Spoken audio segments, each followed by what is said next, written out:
Welcome into an all-new episode of Panthers on Tap. I'm Curtis Brown, joined by Bryson Carblee. Coming to you guys on a Wednesday evening. We finally made it to game week here in the Carolinas. Week 1, Panthers playing the Jacksonville Jaguars. A very long off season, but boy, guys, I'm ready to roll here. How you guys doing tonight? Good, man. Panthers football is around the corner. Thank goodness, some meaningful football. Sorry about the noise coming in. I actually just spilled some beer all over my keyboard, so hopefully I don't crash out and leave you guys anytime soon. But it's smelling like beer, smelling like football. I'm ready for both. Stinks like the regular season over there at Bryson's house. I love that, though, because you know what, man? The regular season's here, like we just got done saying, all of us. I'm super stoked about it, man. I think that we got a chance here this week to get the ball rolling the right direction for once. We'll talk a lot about that. We got the giveaway. We also got a couple of really awesome guests, man. We do this every year where we get to talk about predictions and all those cool things. So really excited to be here, man. Really excited to chop it up with everybody, and can't wait to get into it. Yeah, before we do get to our guests, Ricky mentioned it off the top. We will be selecting a winner of that Muhsin Muhammad signed frame jersey that Ricky's got behind him tonight. All you got to do, we're still accepting entries. Screenshot that you subscribe to our YouTube channel, and it'll get you entered. We also have started rolling out memberships, which we're calling the Tap Room. You guys can join as a member. It's $3.99. It'll get you 3 entries in tonight's drawing. So that's $3.99. You'll have 3 entries. We do have a lot of people that have applied in for the giveaway. It's like up to 150 something, I think, Bryson. So there is a ton of people that are in here for it. So just letting you all know that. But before we get to our guests, I want to show off what Bryson's wearing tonight, because he has something pretty cool. It's a hat that we had custom made as our logo. Bryson, if you want to take that off and show it up to the camera. He said, take it off, show us your hair. And... Yeah, you want me to take it all off? Yeah, take it off and basically just shove it in front of your camera. I'll try to make you full screen if I can attempt to do this. This is going well. There you go. You can kind of see it. It's our logo in there. It's an all black. It's a leather logo emblem. We got a couple of those, and we're just kind of testing them out. Let us know what you guys think of them, and this could be potential something we sell at some point for y'all to purchase. So let us know. We're pretty stoked about that. It looks good on you, Bryson. Or Hunter Renfrow, whatever you want to go by. That's right. That's our slot receiver right there, debuting our new hat. Love it. All right. Well, hey, let's get to our guests here, and then we'll bring in the chat as well. We got several returners with us this evening. We do a season prediction every year, and we've brought these guys back literally I think since we started this, like 4 or 5 years ago. So JJ Hardy's joining us, Panthers Culture. You guys know him on Twitter. We also have Kevin Avery with us from the 4-Man Rush. Kevin is not in a truck tonight, so that's good to see. Kev, we can hear you finally, so we're ready to roll, man. But let's get to our chat here real quick, and then we'll get things underway. We got a lot to talk about, and if you know anything, if JJ's on the show, it's a 3-hour episode. So let's get things rolling right off the top. How are you going to do him like that, man? Come on, man. DJ Fish Nipples, let's go, boys. It's game week. Appreciate you tapping in. Jordan's in here as well. Ricky's mom, as always, so ready for football. What's up, Mom? We are as well. Chris Dillard. You didn't know that she was a viewer, did you, JJ? No. Oh, yeah, man. She's up in here every week showing love, commenting, going crazy, man. She's a bigger Panthers fan than I am. She is, man. That's my mama, too, then. Exactly. Yeah, Mama. You got to show the other mom comment. Bryson knows how to rock it. I appreciate that, Miss Range. I appreciate that. Don't get him too excited over there. Nate tapping in. He was one of our recipients of a giveaway. We appreciate you, Nate. All right, guys. So last time we talked, to you guys was a long time ago, but our previous episode, we haven't had the time to discuss the Adam Thielen trade. We talked about the potential, but we never got there. So obviously the trade happens. Carolina gets a 5th rounder this year, a 4th in 2027. They give up a 5th I believe in 2026 or 27. Anyways, it's an exchange of mid-round to late picks. Adam Thielen goes over to Minnesota. Carolina gets some cap relief on it. I want to start with Ricky here and just give me your general reaction to the move. And I can't remember exactly, were you for this, against this? And I don't remember what compensation you have, but just kind of general thoughts on it. On the Adam Thielen thing? Yes. Man, look, I said from the beginning that if you get the right price, I move off of Adam Thielen and don't feel bad about it. And actually, the price that I had mentioned from the beginning was a 4th rounder. Doing a little bit more digging into it. And JJ and I hosted a couple different spaces where we actually spoke about this multiple times, man. And JJ, we got pretty dang close, man, when it comes to the compensation and what we thought was going to happen here. 4th round was my thing. Minnesota didn't have a 4th round. So that was the conversation, right? So I said, hey, go for that 3rd. Why you don't just take a 5th or a 6th because they don't have a 4th. Go for the 3rd and then add a sweetener on top if you can, right? Turns out they pretty much did that in essence, right? When you look at the compensation and how it ended up turning out, we had to do a little bit of a transaction with 1 pick from us going there, them sending us a better round, another one going, a conditional one. That honestly, all he has to do is stay healthy and be on the roster for 14 games, play in 10 of them. I think that they have every intention of him being an integral part of that offense, even when Jordan Addison gets back. JJ McCarthy's going to get comfortable with Adam Thielen, right? Like, you got to think about that, man. What did Bryce Young get comfortable with? He got comfortable with a reliable receiver who wasn't going too far down the field and making him throw difficult throws. He was giving him good throws, man. He was being a good, reliable receiver. JJ McCarthy needs that. That's why they came and got Adam Thielen, if you want to be honest about it. They've got talent out there. They've got, the rookie out of Ty Felton, the rookie out of Maryland that I like a lot. They've got talent. And when Jordan Addison comes back, TJ Hawkinson, they needed someone they could count on. I think for the Panthers' sake, I was very excited about it because of Jalen Coker's added opportunities. And Jalen Coker was going to immediately slide in as the starting slot. Thought he would be a big-time beneficiary of this. We know what happened this past week with Jalen Coker. We'll talk about that. That's a huge bummer for me. That actually does dampen the way that I view this offense, this team, especially at the start of this season. I think that sucks really bad. Hunter Renfrow is going to come back. Bryson, we appreciate you being ready for when they dial that number and call you. Glad you're ready to get off the couch and play. But yeah, look, Thielen is gone. We move on, dude. Honestly, the whole thing with Miss T19 and the way that she was involved in it, the way that she spoke about the team, the way that she spoke about the Carolinas, how she's afraid of cities, but she's not afraid of driving around without the seatbelts on and taking videos of the kids and not looking at the roads. Like, oh, that's good. But she's terrified of cities. Well, now that she's back in Minnesota, where all they have, I guess, is towns and rivers, good for them. They're going to be safe. Best of luck to them. Panthers, we move. All right, before we go to anyone else, I totally screwed this up, and we didn't talk about what we're drinking tonight, and that was on me. That was a slip up on my part. I know. Is this really how this whole season's going to go, Curtis? It's an indictment on how that first week's going to go. Bryson, I know you wanted let us know what you're drinking. I know you were excited about it. Yeah, my keyboard's flashing right now, so I don't know if that's a good thing or a bad thing. But I got this. This beer is an homage to Ricky here. Big League Brew. Oh, yeah. I love it. From Trophy Brewing here. That is fire. Yeah, the can is so cool, dude. It is a mango IPA, again, from Trophy Brewing here. It's really good. Spilled half of it on my laptop, but the half I have gotten to drink is really good. And then I have another one from Bombshell, the one I had last week that I liked a lot. I think it's called like Confessions or something, a hazy IPA. That's up next, but this one really good. Highly recommend it, and cool ass can. And now you got the happiest laptop in all of Raleigh as well, since you just fed it half of your beer. So right now I'm still on my basic white girl phase. I got a pumpkin latte blonde, still drinking on that thing. But then for the opening week and for getting ready for Panthers football, I have Sycamore, a West Coast IPA. It's called Taste of Victory. I am very hopeful that we don't have to wait until middle of the season and we don't have all the circumstances that we've had in the past couple years of trying to find wins for this football team. I want to start out with trusting the coaching staff. I want to start out with trusting the players.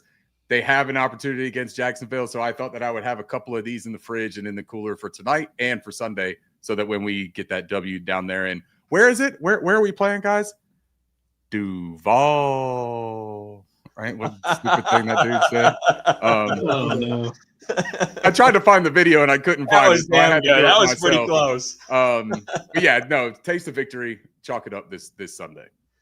Yeah, I found this cider in my fridge because I'm low on beer, so I'm drinking this from Flat Rock. And then I also have Southern Pines as well, which I had a couple of weeks ago, the Amber Ale. Kevin, JJ, you guys sipping on anything over there, or just hanging out? Just hanging out. You see, Just my hanging out. beverage bar is behind me, though, so a little espresso that I can whip up if I need to. You got all the accoutrement back there, man. I like that. Yeah, man, I'm trying to save some money. Yeah. Kev? Yep. For me, I'm rocking the orange Gatorade. So, get my electrolytes back in. I would like to have what you guys have, but I need to protect my CDL. So, No doubt. Hey, man, maybe Gatorade can give us a sponsorship with that little plug. We appreciate it. All right, let's get back to the Thielen conversation here. I'm going to go to JJ, and then we'll go to Bryson. Thoughts on the Thielen trade this past week? And let's just stick to that. Let's not talk about Coker. Let's not talk about Renfrow. We'll get to that. Just the thought on trading Adam Thielen away, because I know you were kind of leading the ship on this for a long time, it seems like. Yeah, it's a year overdue. But, I think we finally did something that was smart for us. We knew that we were going to lose Thielen after this season. And this is a pro Bryce thing, right? Like, Bryce is developing. We went out, I think, without mentioning the Coker part, but we've gone out and brought a lot of youth to the wide receiver room. Sons, Hunter Renfrow. And I think it's best for Bryce to grow with his youth, regardless if, they're a little green or whatever. I think Bryce is at the point where he can lead a group of young receivers. I think being dependent on Adam Thielen for this season and what I hope is the last of the growth period for these Panthers, and then just to lose him after depending on him for another year next year and kind of like resetting right there. I never thought that was smart. I really didn't think it was smart last year. Turned out that we actually needed Adam late in the season. And the same could prove true real time this year, but I think it was a smart business move for the Panthers to get something for him before he exited. For the Panthers, I think it was a win. And for Adam, I think it was a win because he actually got to do something that he really wanted to do. And I hope fans actually saw his words, not his wives, not anybody else, but you can see the sound bites coming from Minneapolis every single day now, him expressing his desire to be back there. And I'm glad that Dan Morgan went on radio and really laid it out and said what Adam said to him in his office when he sat him down. And so remove what I wanted, and any other fan who was pro-trade, that man wanted to be in Minnesota for his going away party. And I'm glad for him that he get to do that just as a dude, so I would want to go out that way if I had a choice. And I'm glad the Panthers granted him the opportunity to go home and play in Minnesota. So I don't think we're in a better place because he's gone. But I like where we are regardless. And hopefully, 18 gets back healthy sooner rather than later. Bryson? Yeah, I mean, he wanted to be in Minnesota so bad he immediately took a pay cut when he got there, and the Panthers had to pay him a little bit more to stay, it felt like. So it's hard to not mention Coker when talking about this trade, because I think when it initially happened, I was excited for him to get that opportunity, and that's kind of what made me not feel like it was a huge loss at the time. But I think when we were talking about the trade a couple of weeks ago, I was mentioning, this is a strength of this team, this wide receiver room, and trading Thielen and then one of these guys going down, you're potentially making a strength a weakness. And, now we're signing Renfrow off the street to come in and be the starting slot receiver when Dave Canales was talking a couple weeks ago that he didn't think he was in the physical shape to do it. So it put him in a tough spot. It really did. But the compensation, the fourth round, I guess essentially is what they got. I mean, that's really good for a guy who's probably going to retire next year. I mean, I can't be mad at that. The Vikings obviously wanted him to come for JJ McCarthy, like Ricky was mentioning. So I think it's a loss. Judging on what we've dealt with over the past week or two, I think it's hard not to argue that. But yeah, I'm happy for him. He gets to go home to Minnesota. It was obvious he wanted to go there, like JJ mentioned. I mean, from what he said, some cool comments he said about Bryce Young too. But what he said about coming home to Minnesota and, like I said, taking that pay cut, it's very obvious that he did want to go home, and the Panthers got a fourth round pick out of it. So I'm not too upset, but just hoping that this room can stay healthy. Kev, what about you? Thoughts on the Thielen trade? Were you for it or against it? I was pretty much neutral. I felt like what Ricky was saying earlier, for the right price, we can dance, and because despite, people want to categorize and say, oh, he's 35, he's old, still very productive. I think he had, a 2% drop rate. And what's his name for the Eagles, the rookie who got rookie of the defense rookie of the year, said Thielen was the one that put him in a blender that game. So for me, he definitely was an asset to the Panthers. If he would have stayed, I would have been happy. I would have been fine. I would have felt like that, based on the offseason work that, it was said that Xavier Legette really went up under Thielen's wing and, really picked his brain a lot, which was, good to see. And of course, him and Coker had a, relationship because they both were undrafted free agents. So I would have been fine if he'd have stayed, wouldn't lost no sleep or been bothered. But the fact that Minnesota first came out with a 6th or 7th as an offer was so laughable. And, I like how Dan Morgan stood 10 toes down and be like, I don't need to give him away. You're the one calling me. So if you want to make this happen, this is what I want. Either meet my demands or go looking elsewhere. And to come away with, and the funny part is, Minnesota cut Thielen and they had to give up draft picks to get him back. I found humor in that. Wow. someone you chose to get rid of, you gave up draft picks to get back. I just kind of found a little bit of humor about that part. But happy, and I really didn't think too much of the comments about the wife, as she was saying. I mean, she has the right to voice her opinion, feel the way that she feels. But just from a strictly football point of view of it, great way for him to, ride off the way he wants to. Took the big pay cut when he got there. I think the Panthers wide receiver room is in a great position, as was mentioned, to grow with Bryce Young. I guess now what David Moore is the OG at 30 years old of the room. So I'm just really excited about the post Adam Thielen wide receiver room for the Panthers. Yeah, I'll say this. When the Panthers signed Thielen this offseason, when he was kind of tinkering with retirement, I would have probably told you you're nuts to get rid of him at that point. But once Carolina got Teteroa, McMillan, Coker shined in training camp and preseason, I became a proponent of it's time to move on from Adam Thielen because he's on the last year of a contract. He's probably going to retire after this year. And you might as well get assets for him and let's see what these young guys can do in this room with Bryce Young. So for the last couple of weeks, we've all been talking.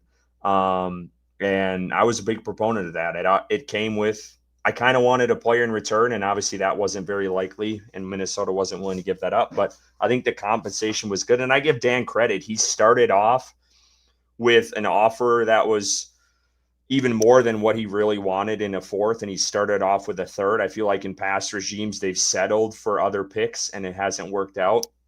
I think Dan started with a 3rd and then kind of worked his way back to what he really wanted was a 4th, and Minnesota didn't have. But I'm comfortable with the compensation. I thought it was a good trade. And you can't knock this organization for doing it, not knowing that Jalen Coker is going to go down a couple of days later in practice. You can't predict shit like that. That's just bad luck. Yeah, I like the trade. The circumstance with Coker sucks. I hope he comes back strong and he's rolling in week 5. But I want to ask you guys this, and I'm going to pull this to anyone, and anyone can jump in and answer this. Are you comfortable right now going into week 1 with Tedero McMillan, Xavier Legette, and now Hunter Renfrow, who they cut and said they weren't comfortable bringing onto the 53 because they didn't think he was ready yet to start the season? Are you comfortable with those 3 starting? Absolutely. Absolutely. I think the first name that you mentioned is the number one reason that I'm comfortable. If Tedero McMillan was worth the 8th pick, and I do believe he was, then you should be able to roll out with him as your main dog at wide receiver. Xavier Legette, he doesn't have a lot of fans in the fan base, but I think he proved enough last year to be worthy to step back out there as a starter. And I think he would do well as a secondary receiver, wide receiver 2 type. And then, let's be real, man. I mean, people are disrespecting Hunter Renfrow, for the very specific role that he was born to play, slot receiver. So you can say what you want about him being in shape. I mean, that makes sense. He sat out, for what, 2 years? Has it been 2 years since he played? And he looks like an average guy anyway, but he did when he was in tip-top shape, so he knows how to run every route out of the slot. I haven't seen anybody stop him since I've watched him play football going back to Clemson from the slot.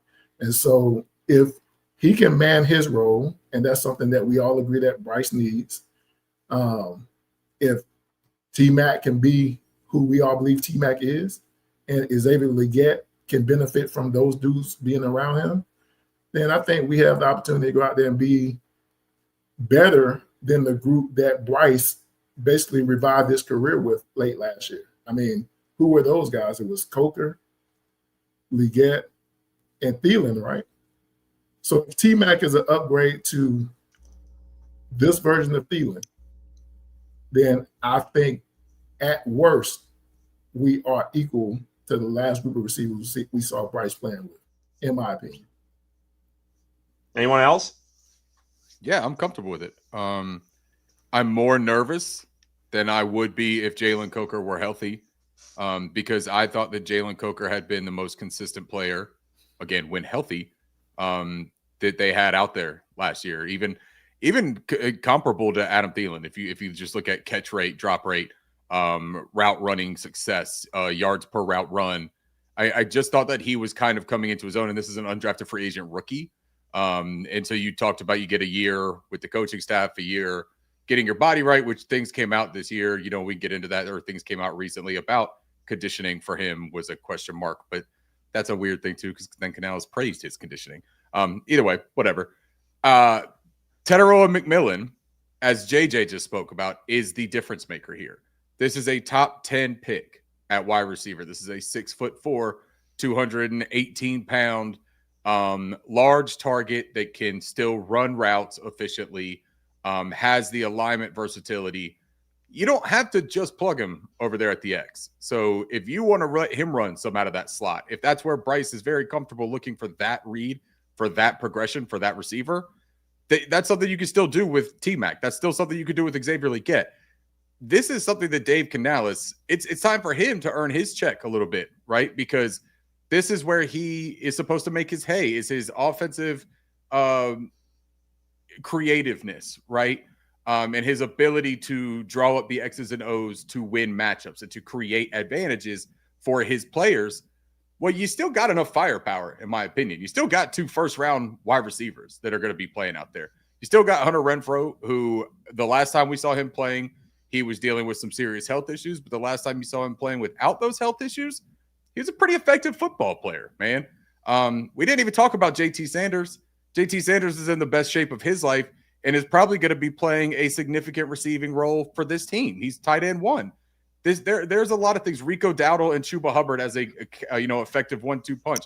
there's a lot of stuff that's going on here that should benefit this offense, and we didn't even get to the bare minimum of it. It's Bryce Young. If Bryce Young takes his step and he continues where he's supposed to continue, then he should be able to make progress with no matter who is out there, as long as it ain't Johnny Mingo and the original crew. I'm nervous, y'all, if I'm being honest. I love Tedero McMillan. I just haven't seen him in an NFL game yet, and that makes me nervous. It's a jump. No matter how good you are, it's a jump. Go ask the guy out of Ohio State last year that's escaping me, who struggled early on. Marvin Harrison Jr.? Yes. It's a jump to the NFL. You're not going to say his name, JJ? Don't need that problem. You have Leggett, who you'd hope makes a jump this year.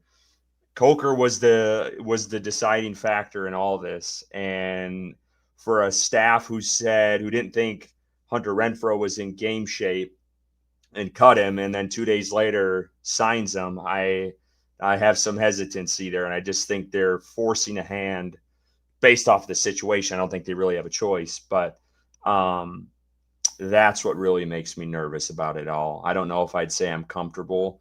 I have high hopes for Tedero McMillan, and I hope he pops off in this game. I really do, but you know damn well those teams have been looking at the preseason and training camp, and McMillan struggled early on against the press. He's going to be pressed all damn game against Jacksonville, I guarantee it. What are they going to see from our preseason, Curtis? What are they going to see from us, man?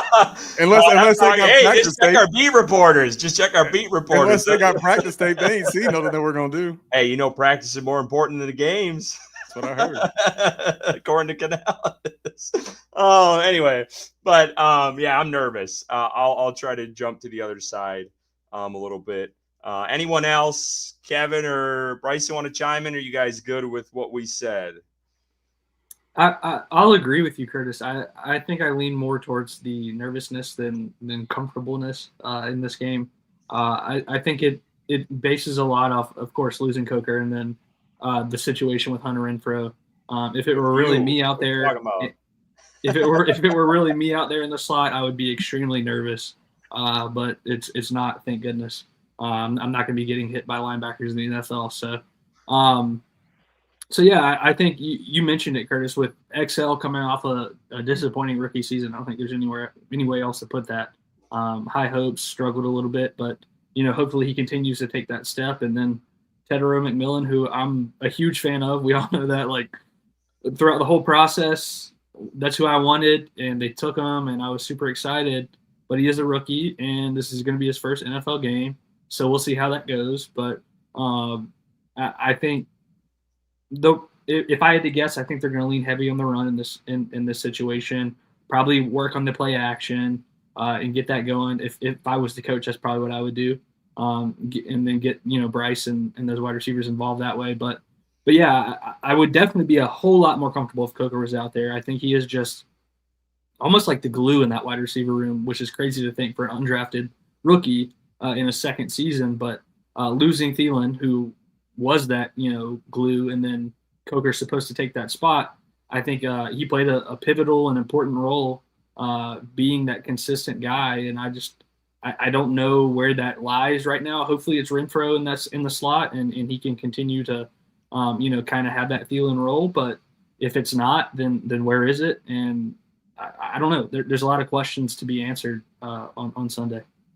I'm kind of shocked by your answer, because you talked about it. You're a big McMillan guy. You were the guy who was tooting Hunter Renfrow's horn. Ricky can attest to that. And you're nervous. I feel like you should be the one on the top of the mountain here. I wasn't saying Hunter Renfrow should be the starting slot receiver day one. That's fair. Where my hesitancy comes from is how quickly this staff changed on him, right? Like, they cut him, said he wasn't in game shape, that maybe the timing's not right, but maybe somewhere down the road we'll stay in contact and he might make a comeback. And then a couple of days later, Hunter Renfrow's our starting slot receiver. That's concerning, right? Like I don't think anyone would say that isn't. When you make a complete 360 or 180 on a player's status on your team from being cut to a starter. So I think that's where my hesitancy comes from. I think Renfrow can be a good player. I think he can get back to what he was, or maybe some level of that. I don't know if it's week 1 of the NFL season, in his first year back, but we'll see, I guess. Kev, quick on this. Any thoughts? Yeah, I'm good with the wide receiver room. I like to say that I think XL is going to emerge as the alpha of the room. For the comment to be made that he doesn't have a lot of fans in the fan base, find that hard to believe. Yeah, people felt the way that they felt, but I've always came across more people, not only online, but in, when I'm at the games and at different events who were disappointed, but they also feel like he's ready for a bounce back year. So for me, I like him, and I'm also intrigued by the young guys as well, like Jimmy Horn Jr. And the other guy that made it start with a T. I can't think of what Bryce I'm saying. Tremaine. Yeah. I didn't really pay him much mind. I'll be completely honest, but from the little bit I did catch on late, I'm just curious to see how far into the depth chart, Dave Canales is willing to go. But back to and with all due respect, definitely Tedditor McMillan deserves the expectations that he get. But I'm all about comeback stories. I'm all about going through the fire, hearing all the noise, and then serving people a big fat piece of Sierra Tango Foxtrot uniform. So because I think it's overdue. I mean, when you think about the offseason, the NFL is ready for Xavier Legette to explode. I mean, think about it. Had him at the Kentucky Derby. Come on now. When the last time you seen a country brother being featured at the Kentucky Derby now? When he had to collaborate with the rap star Glorilla, so he had a very exciting offseason.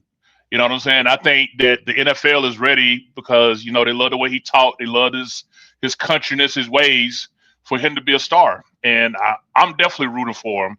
I mean, don't get me wrong, I'm rooting for everybody in the room. I want to see them all take turns, eating. But I'm excited about this room, and I feel very confident going into Jacksonville because after I kind of started paying attention to what Jacksonville got, I feel more optimistic now than I did about 2 or 3 days ago. Kevin, what do you think about Renfrow? Is it concerning from the staff's turnaround on him? Do you have any concern there? What I've learned is the staff's going to say whatever. They don't owe us an explanation. I think that after fumbling the ball with being so obvious that they was drafting Legette, I think they've learned to play a little bit more chess and just say things and then the opposite happens. Because think about it, how you go from, as you said, had peaks and valleys and needs to get better shape to, yeah, he's definitely starting. That's a big pendulum swing in a short amount of time. So, That's fair. What's really true here? Were they trying to downplay it so that nobody else would, get to Hunter Renfrow, even though he said it was either Carolina or nobody. So by watching him, living, of course, seeing him at Clemson and, how he just ran through Alabama when they played him for that national championship. I was personally excited about the opportunity of him getting a chance to show what he got. Again, another success, comeback story, coming back from that condition that he had. So, yeah, let these young kids, let them do their thing. Now, I kind of want to switch gears here for a minute. And Shan was, I think, kind of agreeing with Kevin what he's saying. Your Dan and Dave are the smoke and mirror wizards that the entire league think we were going to draft Jalen Walker. I don't disagree with that. I think they learned from their mistake with Legette last year. It seems like pretty obvious. I mean, even Jalen Walker was kind of taken aback that they didn't take him with that 8th pick. But I kind of want to switch gears, and then we didn't go over this, so I'm going to ask you guys, do we want to, after my next question, do we want to go to season predictions and then week 1, or do we want to go week 1 and season predictions? I don't really care. I'll leave that up to y'all. Season predictions, week 1. Okay. All right. Let's So one question I want to do before we get to that, we got to talk Micah Parsons here for a second. So if y'all don't know, I was back in Wisconsin like this past week, and I did a little day drinking, fell asleep in the camper, and woke up to Micah Parsons traded to the damn Green Bay Packers. And my chat with all my buddies blew up. They're all Packers fans. And Bryson and Ricky were chatting. I'm like, what the hell's going on here? It was nutty. But anyway, let's focus on the Panthers here with the Micah Parsons. So Jeremy Fowler, they put out this massive article on the trade, and he put out that one team that inquired about Micah Parsons was the Panthers. They ultimately did not offer a trade package. I just want to briefly talk about that for a second, because can't forget Carolina invested in this D-line this offseason, not to the level of Parsons, but they also spent 2 draft picks in that room for rookies in Nick Scorton and Princely Umiamialan. And I want to ask you guys this. Are you shocked they inquired, or are you shocked that they did not offer a trade package?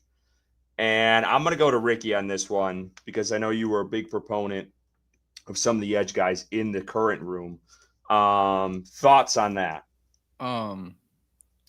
I've seen everyone be pretty vocal about being happy that Derek Brown was the deal breaker, right, for the Carolina Panthers. I'm not mad that Derek Brown was the deal breaker for the Carolina Panthers, but I'm going to say this. It's not as resounding of a thing for me. I don't think that it's as obvious. And I love Derek Brown. This helmet behind me is signed by Derek Brown. I'm a fan. Like, I love his game. I love what he brings. I think he's one of the best interior defensive linemen in the game. He is coming off of a significant injury as well. I don't have any interest in losing him, but Micah Parsons, Abdul Carter. I'm sitting here talking about the guys in the draft. Now you got me sitting here talking about the other 11 at Penn State. Micah Parsons is a elite NFL pass rusher. I mean, like, rare air. If you dig into the analytic profile for him, it says that he's one of the best to ever do it. If you watch, right, exactly, one of the top 3, right? If you look at him play football, just watch him. You don't have to try to break it down. You don't have to get super technical with it. Just watch him and tell me if you think that he's better than the guy he's lined up across more often than not. And for me, it's pretty obvious that he is. Can he wreck a game single-handedly? For me, I think he can. My only hesitation with this whole thing is I want that so badly for the Carolina Panthers. Can you game plan around it? Yes. And that's what I want to talk about with the Jaguars later tonight, right? Because I think that we're going to see some parallels with how you do that and how do you take away a pass rush for a team that has a weak run defense, right? We signed Bobby Brown. You got A'Shawn Robinson. Is it easier to find an interior defensive lineman than it is to find an elite top of the top pass rusher in the NFL? I don't know, man. That's up for debate. Like, it's a matter of personal opinion. I think that Micah Parsons is going to make Green Bay a very, very good team. I don't think the loss of Kenny Clark is going to cripple them. I don't know if it would be the exact same here, because I think Derek Brown is a much better player than Kenny Clark. Let's start there. I wouldn't necessarily want to give up our 2 first-round picks and Derek Brown, because our 2 first-round picks aren't slated in as a late 20s first-round pick. Our 2 first-round picks are slated in the 10 to 17 range currently, if you had to project, right? Now, does Micah Parsons change that? Does he put you in a situation where maybe you win your division and maybe you are picking at the tail end of the first round? I'm not mad at it, man. I like Derek Brown. I love that he's here. I love Nick Scorton. I think that Princely Umiamialan is a really good developmental prospect as well. But Micah Parsons is different, man. That's all I'll say. Micah Parsons is very, very different. So I think it's really difficult to say that, like, we shouldn't go get him if you can. Yeah, So, and I'll hey, hop, you had a solid point, sir. I want to point. That was some damn good conversation there. Go ahead, Bryson. I'll hop in next, but before I go, I wanted to reiterate what Curtis mentioned at the beginning of the show. We are doing a giveaway tonight. Please, if you are a new enter, comment and let me know so I can add you to the wheel. Again, if you are a member of the tap room, whoever's going to be the first member, you get 3 entries, and then thereafter you get 3 entries as well if you're another member. But we are looking for the very first member of the tap room. So if you are interested, please join and let us know, and you'll get 3 entries into that giveaway tonight. That's happening later. Now, as far as Micah Parsons, listen, I tweeted when it came out, and it kind of gained some steam in the Panthers community that the Carolina Panthers should have been all over this when I saw the trade compensation, Kenny Clark and 2 first-round picks. I lean more towards where Ricky is leaning. I think I'm a little bit more abrasive with it. I think I would have highly considered Derek Brown in that trade. I think they've added to that room. Not to diminish what Derek Brown is. Trust me, I completely understand. He is a top-level defensive tackle in this league. Coming off an injury, but the year prior broke the record for tackles. At that position, I think when you're talking about a player that's mentioned in the same vein as Reggie White, stats-wise, his first 2 years or first 4 years in the league, whatever it is, one of the best edge rushers in NFL history, in Reggie White, I think, you really have to consider that for a team that hasn't been able to rush the passer in, 6-7 years. I don't know how long it's been, but it's been a long time. And I do believe that Parsons is a game wrecker. I think the Packers are a better team with him than with Kenny Clark. Now, the 2 first-round picks, we'll see how that turns out, but you get those picks to hope you draft a player like Micah Parsons. And It's not likely you draft a player like Micah Parsons in that first round, especially where those picks are going to be, being where, Green Bay is a Super Bowl contender now with adding Micah Parsons. And they were, I would say, a pretty comfortable playoff team without him. I'm not saying that the Panthers are on the same level as what the Packers were prior to that trade, but I think when you can add a player that is arguably one of the best defensive players in the NFL, in Micah Parsons, and specifically rushing the quarterback, I think you really have to think long and hard about it. And I'm not saying Dan Morgan didn't, but I would be in a very tough position, because I think if they called me and said Derek Brown and 2 firsts, I'd be very close to saying yes. Personally, I would be. Before JJ goes, it was funny because he looked like a proud dad when you guys were talking. So I just want to point that out. He was smiling. But I kind of want to play devil's advocate a little bit, because I don't knock Carolina for going after Micah Parsons. I would have. But I also want to play the flip side of it, and that's, is Carolina a Super Bowl contender with Micah Parsons? I don't think you can say that. Is Green Bay? Can I finish? Yeah, of course. Of course. You're just saying something that I want to talk about. But yeah, go ahead.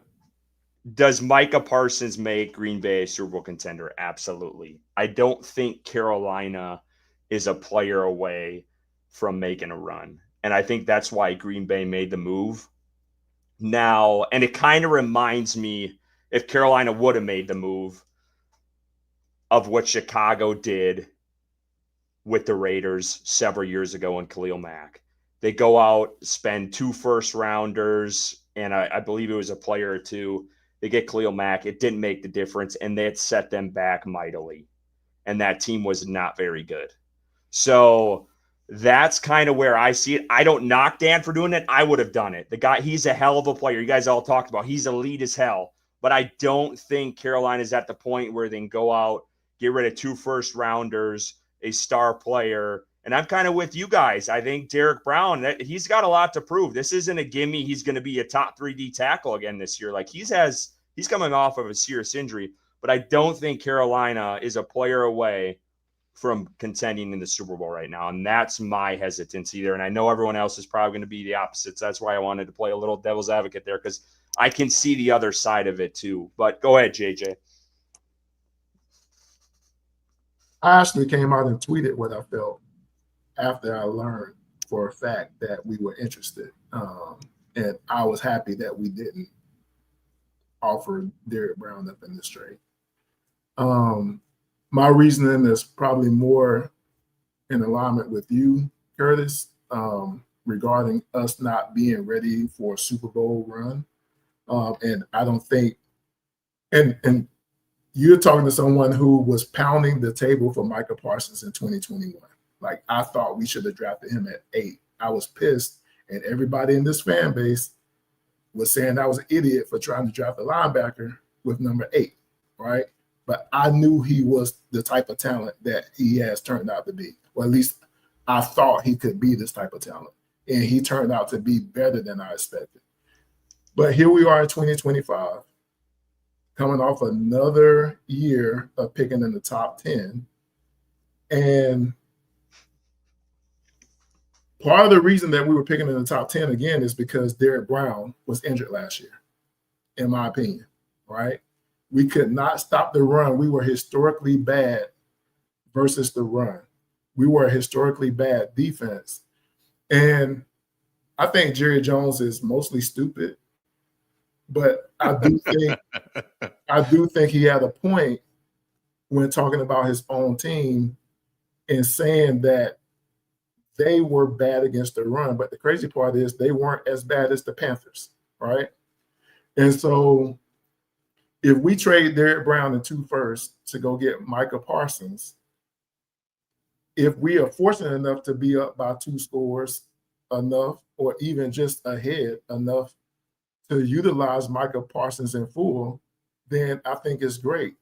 But I think adding Micah Parsons to a team that loses Derrick Brown is putting the front in front of every defense that we face, and them lining up and saying we're running at them all game long, right?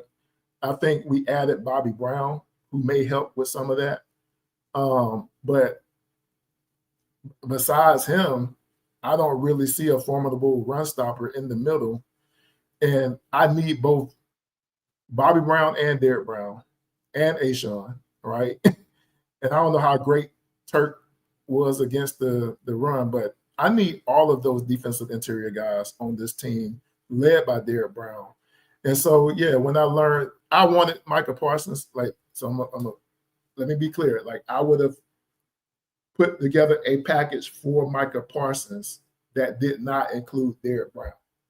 I think for this team, and I'm a big fan of J.C. Horn too, but if it was, I think for this team and given what we're trying to do up front and what they tried to do in the offseason with fortifying their defensive front, I would have been more okay with trading away JC than Derrick. But I wouldn't want to trade either one of them. But I'm saying if I had to give up one of my defensive stars for this team and what we're missing, I think I would have dealt with that loss a little better. And I know elite corner is way more important than a D tackle. But this team, identity-wise, needs Derrick Brown more than they need anything, in my opinion. I hope that he stays healthy so he can prove their point, in saying, nah, we're not giving you that, so we're not doing it. So, Kev, where are you at with this? With me being, one of the ones that was hollering for Derrick Brown to be a Panther before he finished Auburn, I'm glad, but I'm not surprised what Dan Morgan told us from day one. I'm gonna be in on every deal. So I'm glad that he's turning over every rock and looking for a way to improve this roster. But once it came out that it was Derrick Brown, that's definitely a no deal. Kev, would you do Derrick Brown for Micah Parsons straight up? What's your feelings just on that, right? Like as 2 players, Derrick Brown for Micah Parsons. Even though it's 2 different positions, Right. I wouldn't do it because here's the thing. While y'all was talking, I like doing my research here. And with Micah Parsons, a lot of his sacks came against bottom 10 offensive lines. Like, for example, against the Commanders, he's got like 11 sacks just against them. Now, obviously, they went to the NFC Championship last year. But like real quickly, Commanders 10.5 sacks. Second, ironically, Panthers, he has 5.5 sacks. Eagles, he got 5. Giants, he got 4.5. Buccaneers, Rams, 3. And it just goes to, and as I'm looking at the teams that he really doesn't have a lot of success with, I'm thinking about the tackles on the team, and I just kind of see, that he ate against bad teams, which you're supposed to do. Like if you play a bad team and don't eat, then that's really a concern. But whenever he faced, above average offensive line, he's pretty much a no-show. And then from the other flip side of it, I was checking out his run defense, and his run stop rate, he was 72nd in the league, against stopping the run. And one of the things why they say he's too aggressive and he doesn't have good gap integrity because he's always trying to make the big play. So for me, in an Evero defense where you got to have that discipline, you got to sit in that gap, I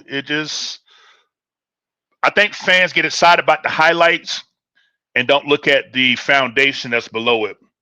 And I get it. Sacks are glorified. Sacks are made to be the end-all tale of a front seven player, particularly D-line and outside linebackers. But, I like looking at run stops, tackles for loss, run, and things of that nature. And Micah Parsons in the run game, with the way we got ran on, he actually would not make any impact stopping the run. Basically, he does well when the team is ahead and when they're facing teams that don't have average to above average offensive lines. So for me, it's definitely too easy to say, nah, glad we got Derek Brown. Shout out to his agent that worked his contract. I know, Ricky, I know if you saw it. He got $24 million as a signing bonus. Yeah. That's going to allow Green Bay to still have a lot of cap flexibility. But those are going to be some low cap hits. So when you look at the big number, he got $188 million, but salary cap wise, Green Bay is in very good shape. So if you understand the salary cap, there's ways to play around. Basically, they just give him all his money up front every year. Okay, we know you're going to do what you're going to do. Here's your money up front. We're still going to keep our cap flexibility. So, but to wrap it up, Curtis, I'm glad we didn't trade for Micah Parsons. It just wouldn't have been a good fit. It wouldn't have improved. It gave some highlights from time to time, but it wouldn't have improved the defense, particularly against the run.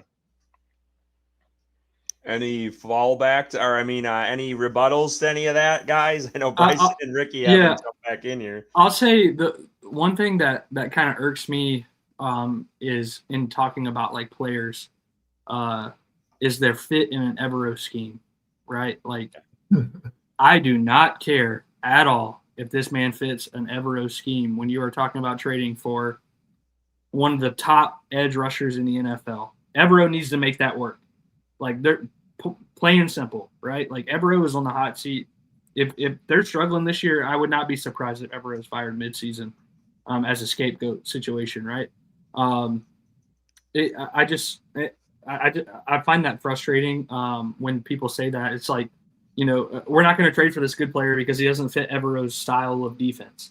When Evero, we saw what happened last year, right? This injuries, whatnot, whatever the case may be, the worst defense in NFL history. And I know Canales does like that scheme. I think we mentioned that before on this podcast, but at some point you have to just trade for good players and fit them in. And we talk about that in like the draft. Like, okay, we like this draft prospect, but does he fit in this 3-4 defense? At some point, I don't care. Draft good players and quit hoping that they fit this scheme and it not working out in the long run. So I think that frustrates me a little bit, but I do get where Kevin's coming from. I mean, I didn't know that Parsons was so bad at run defense at 72nd, which is kind of embarrassing. They would continue to struggle against the run, I think, but with some of those additions, you would hope Bobby Brown and A'Shawn Robinson returning and Turk Wharton kind of helped there a little bit, but But for me, in my opinion, I think that just adding Micah Parsons to any defense is a game changer and can, turn really any defense around. And while we're not at the same level where Green Bay is, despite what some of the chat say, but I don't think we are where Green Bay's at currently. But I do think that Carolina would be, if you add Parsons, Carolina would be competing, if not the favorite to win the NFC South. One thing to add in quick, and then Ricky, you can go, and this was in the article, and I don't know if you guys actually read the whole thing. It's a great piece there were several people involved, but there was one, it said at least it appears that at least one team was uninterested in training for Parsons because he could be, quote, a headache. His antics in preseason also evidently rubbed some Cowboy players the wrong way, with some saying they found his energy to be deflating. Yeah. Kev makes good points. And I think though that what I look at when I'm looking at this, right. And you talk about those statistics about his run stop rate and about someone saying that he's too aggressive and that he overplays, the gap integrity is not sound and that he overplays and he always wants to get in the backfield and make plays. His defensive coordinators in Dallas, Dan Quinn, Mike Zimmer, right. I wonder what they asked him to do. What was his role on their defenses, right? When we look at Carolina, we've got one of the best run stop rate edge players last year. You know who it was? Jadeveon Clowney. DJ Johnson. DJ Johnson. And it's because of what DJ Johnson is and isn't, proficient 52-year-old DJ Johnson. But look, and that's not a knock on him because he did what he was asked to do and he did what he is capable of doing, right? Like, so I'm not trying to make fun of him for this. But what I am saying is that if we're going to go off of like just these numbers, right, and just these statistics without seeing like what was the role. And we talked about this last week, guys, like with the Eagles, what they do with their edge players, these rush backers and then outside linebackers and then edge defenders. They have subcategories which are based on roles. They're not based on alignment or what they're asking a person to do just based off of their position, right?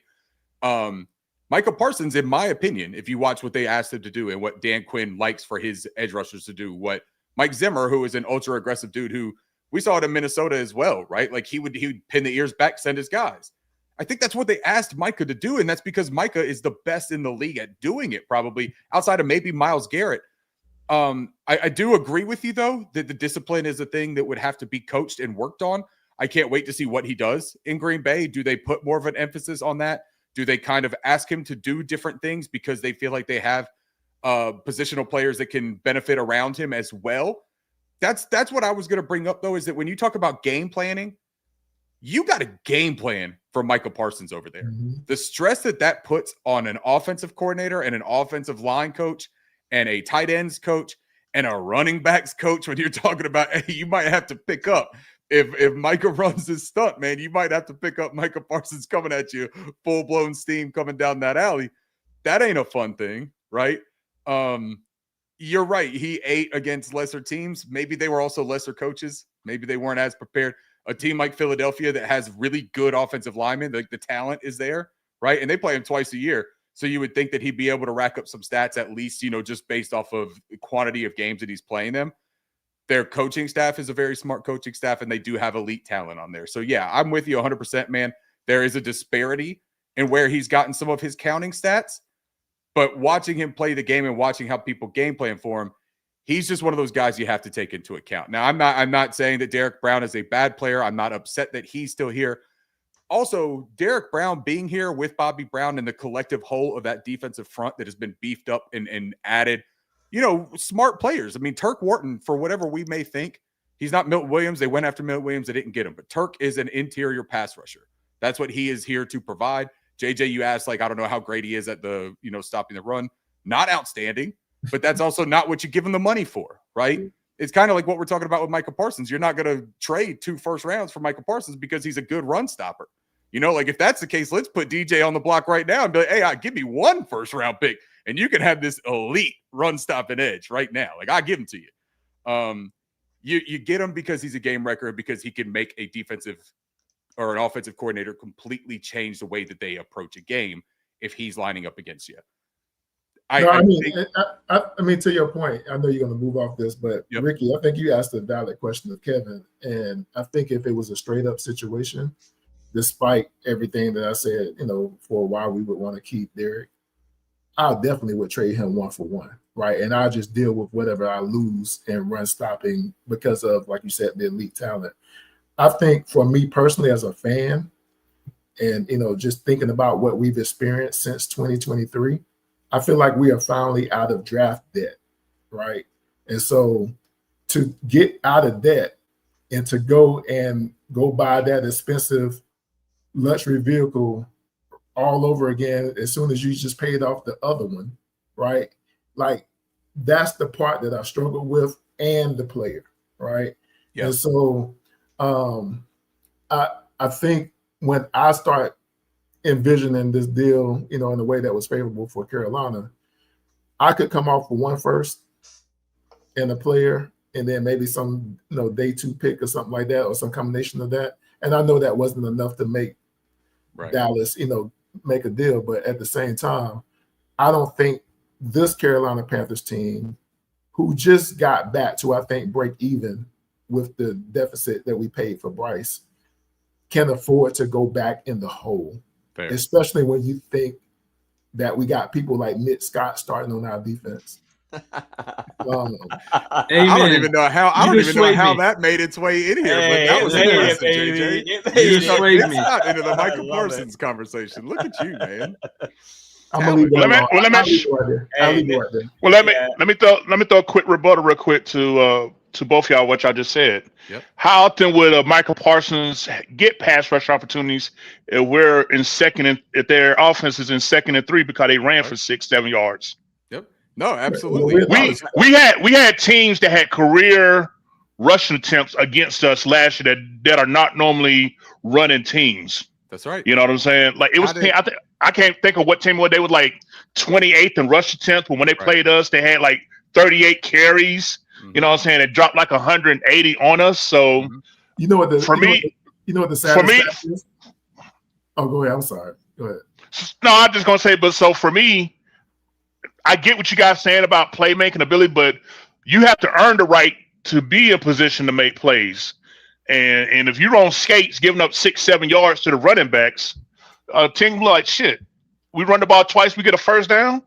Yeah. Have with these pass plays. No, for sure. Kev, what I'd say real quick to that though, just off the top of my head after looking at the stats of this too, and knowing what Jerry Jones has already said about his own team, right? And as a run defense team, how did Micah Parsons get 12.5 sacks in 13 games on the Cowboys when they gave up the 8th most rushing yards in the NFL last year, right?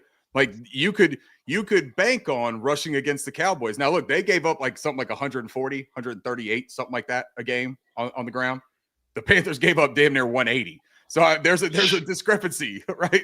There is a difference, man. I'm not saying apples to apples. This is sort of like apples to like a pear, right? Like they're relatively similar, but there is a difference. But even then, there is still the opportunity to put a team even on first down, right? When you got so many of these teams that are passing first, that are pass happy in this league, you got an opportunity to put them in a 2nd and 17 with a sack.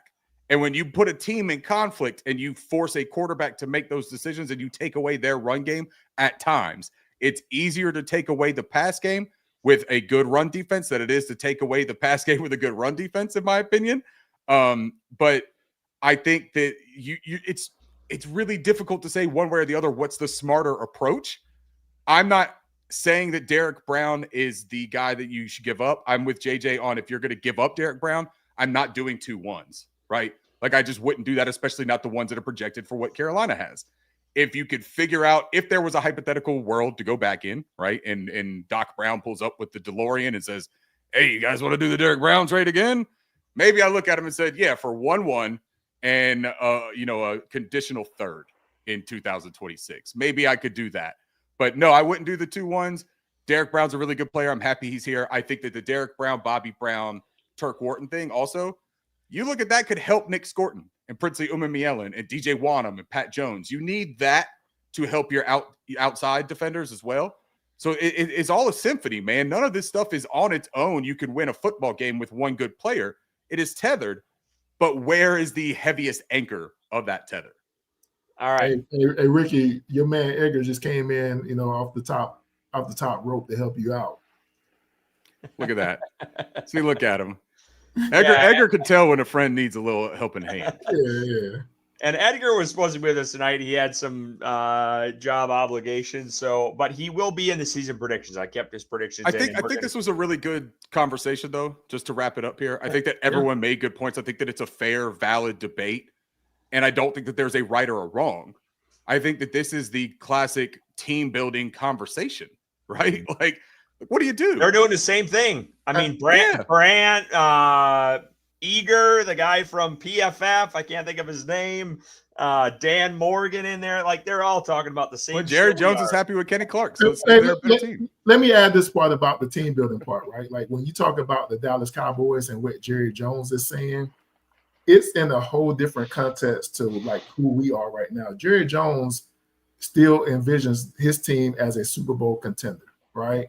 Yeah. And so when he's talking about can't stop the run, he's not talking about the 17 regular season games of the season. He's going back to when he faced the 49ers a couple seasons ago. Yeah, and he couldn't stop the run.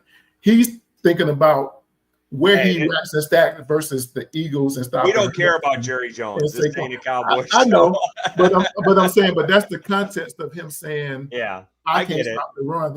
I can't stop the run versus the best. Well, and the postseason is a more physical game, right? Yeah. So, like, even for Carolina, if we're looking at the postseason, this is the identity that we're building, is a physical football team, right? And it's for a reason, because when you get later in the year and you get those crunch time games, how often are they 45-42 games, or how often are they 22-17, right? Like the trenches, they get more difficult. The field seems like it shrinks. Like this is, you're not as aggressive because you don't want to have turnovers. Like this is all stuff that happens in the NFL.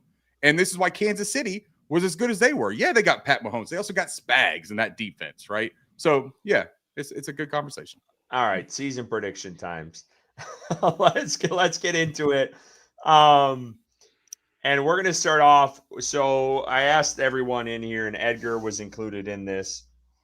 And it was Offensive Player of the Year. We've done this the last couple of years. Offensive Player of the Year, Defense Player of the Year, Rookie of the Year, record prediction, Bryce Young stats, and then Tedero McMillan stats to finish the year. So we're going to go through this, and then we will get into the Week 1 matchup against the Jacksonville Jaguars. So here it is across the board, and I think this was pretty intentional by all of us because we want Bryce Young to succeed, and he better succeed. It's year 3. We all want to see him play well. When he plays well, the Panthers should do well. So across the board, clean sweep on this. But I'm going to start with Bryce in here because we haven't heard from you in a bit. Why Bryce Young here?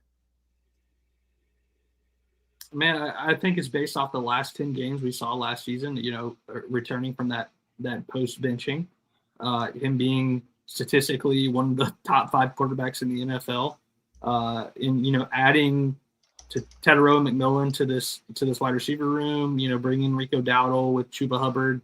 I think that's going to open up some things for this offense. I think he continues to take that step forward, being more comfortable in this offense in his second year with Dave Canales and Brad Idzik as offensive coordinator. If it's not Bryce Young, then we're in trouble. I believe that wholeheartedly. If he's not, the quote-unquote offensive player of the year for this team, then we're looking at another rough year in Carolina. Ricky? Sorry, hold on. I was in the middle of doing something while Bryson was talking. Offensive player of the year. I mean, look, Chuba Hubbard was our offensive player of the year last year. And much of that was because of the turmoil and the back and forth within that quarterback room and the way that the offense was performing, right? But who was probably the most impressive player the last 9 weeks of the season? Maybe because of context and everything else, you would say Bryce Young. But if Bryce Young is going to take the next step and you got Tedero McMillan and Xavier Leggett's going to take a step and JT Sanders is going to take a step, you still have this offensive line with the continuity. Man, fingers crossed all those dudes get healthy Like that is a really, really big piece of this puzzle, because all of these wonderful skill players that we're going to talk about all the time with this team aren't going to matter at all if there's no protection up front. So that is a really big caveat. But Bryce Young, if he picks up where he left off, how did he finish the season? Something like 12 touchdowns, 2 turnovers or something like that in the final few games. I mean, it was wildly impressive. We know the game that he had against Atlanta. We also know Atlanta in that game was essentially rolling out their Panthers defense. It was a rough showing for everybody on the defensive side of that game. But we've got a good schedule to start the year. If you get momentum, one thing I think about Bryce Young, this dude feeds off of momentum. Like, he is not a front runner. That's the wrong way, because this dude has pulled himself out of a really tough situation and put himself back into a position to be successful. And that's based off of his hard work. It's based off of his belief in himself. It's based off the team's belief in him. But if he gets a good feeling about where he's at, I like his prospects to roll this year. If this offense is going to take off, which I think we're all hoping and thinking that it could, Bryce Young is going to be the catalyst. It's not going to be just Chuba Hubbard and Rico Dowdle. It's just not going to be, man. They're going to play a big part. They're going to be important to Bryce Young's success, but Bryce is going to be the one that throws 28 to 30 touchdowns. And if you throw 28 to 30 touchdowns and over 3,500 yards, you're going to be the best offensive player on your team. Like, that's for accolades, at least. Being the most statistical producing player doesn't always mean that you're the most important or special player. Chuba Hubbard's a really good football player, but Bryce Young is going to get the accolades if this offense could do what it's supposed to do this season. Kev? And by the way, Ricky, the last 3 games, Bryce Young had 10 touchdowns and no turnovers. You was asking about how he finished the season. Thank you, sir. So just to let you know. Kev, why Bryce Young here? Simple for me. Year 3. This is the first time since college that he's going to have the same offensive coordinator and same offensive playbook. I believe that, it was said that he's one of the more cerebral quarterbacks. So I just ain't comfortable and familiar. And the fact that both Morgan and Canales said that they can really deep dive into this playbook now, that they're confident in Bryce Young. So I'm just excited for the opportunity for him to put on display a full season, because he kind of was given a pass that first year, his rookie under Frank Reich. Okay, cool. Second year, a lot of people jumped off when he got benched, and then try to slowly, send him, hey, big head text over the last 10 games. Me, I weathered the storm and stood by the dude the whole time. So, I got several receipts saved. I'll display that for another time. But I just really think that, as your quarterback go, so does your team, and the fact that you brought it up, same 9 offensive linemen from last year. Definitely hoping Hunt and is ready. We'll get to it. Okay. Gotcha. But you guys all love to jump the gun, man. I tell you what. hey, send a syllabus. Send a syllabus next time. Now I'll shut up. Very you know I'm a trench guy. I got to slide something in about my trenches. So I just want to go quick. I want to go quick before JJ goes. This is kind of my sentiment, and exactly what Edgar said. If anyone else wins this, I think we have issues with this offense. And I truly believe that. That's coming from a guy who's backed Bryce Young ever since he's been drafted here. But he needs to be the offensive player this year. There's no doubt about that. And as far as he goes, this team goes. And I truly believe that. So that was kind of, just to make it short and sweet, that was my biggest reasoning behind putting them in there. But JJ, go ahead. I think at first when I filled this out for you guys, I think I put Chuba as the offensive player of the year, right? And then I went through the exercise of like adding the stats to the quarterback and to T-Mac. And when I looked at my projections for what Bryce is going to do, I was like, well, if he hits those numbers, the offensive player of the year is going to be him. Right? Exactly. And so it was just more logic. And then in doing so, like the crazy part was that mentally I went through the process of like downgrading T-Mac's numbers a little bit to be more realistic. And then also took in context that Adam Thielen is gone, right? So I think if Bryce has the success that I project without Thielen, I think he ascends to more of a leadership role in guiding these young guys. And I think you're going to see like a equal distribution of the football. I mean, and more balance from the run game and the pass game. And I think if you see that balance of the passing game with the run game, and in equal stats, like look at the offensive side, just look at the run game. You're going to have Rico Dowdle and ETN in that midst, getting some of those carries from Chuba. A lot of the reason Chuba was so important to us last year was because they didn't trust Miles Sanders behind him, right? They're going to trust Rico Dowdle, and it appears they're going to trust ETN, right? And so his numbers are going to be diluted. I think T-Mac is going to eat. I think I have him projected at like 904 or something like that, passing, receiving. Stop it. Oh, I'm sorry.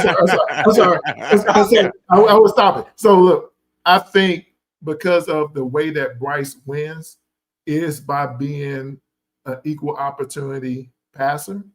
And I think he's going to have less pressure. Everybody looks at the Adam Thielen thing as a security blanket. I really think Bryce was coached up early in his career to depend on Adam Thielen.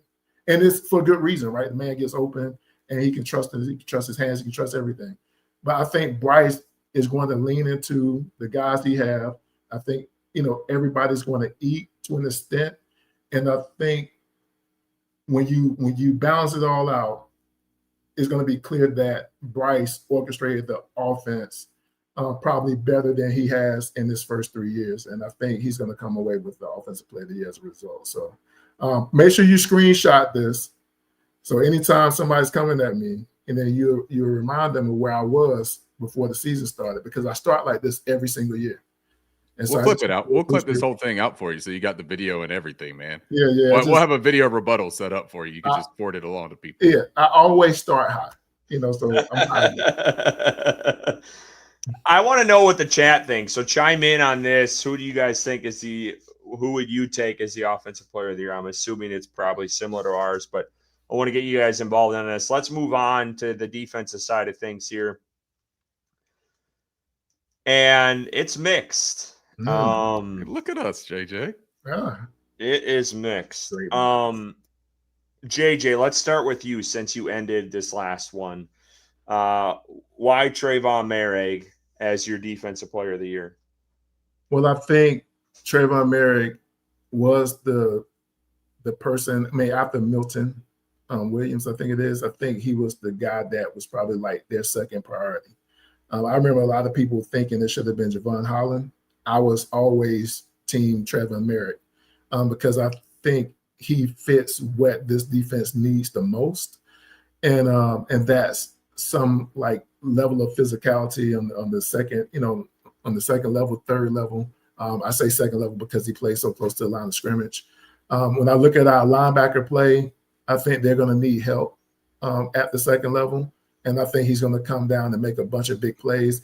You heard Dan Morgan talk about him being a hammer.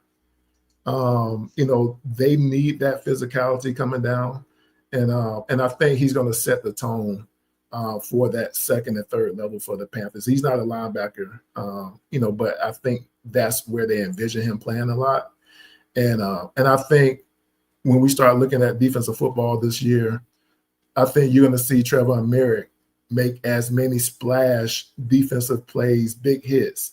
I think you see that more than you see it from anybody else on this team. And I think he's going to walk away from this season as a Panthers favorite player and probably be a guy that people have like his jersey on by the end of the year. I think Merrick is a dog, man. And I think he finally gets to play in a system that really highlights who he really is. So I'm looking forward to that.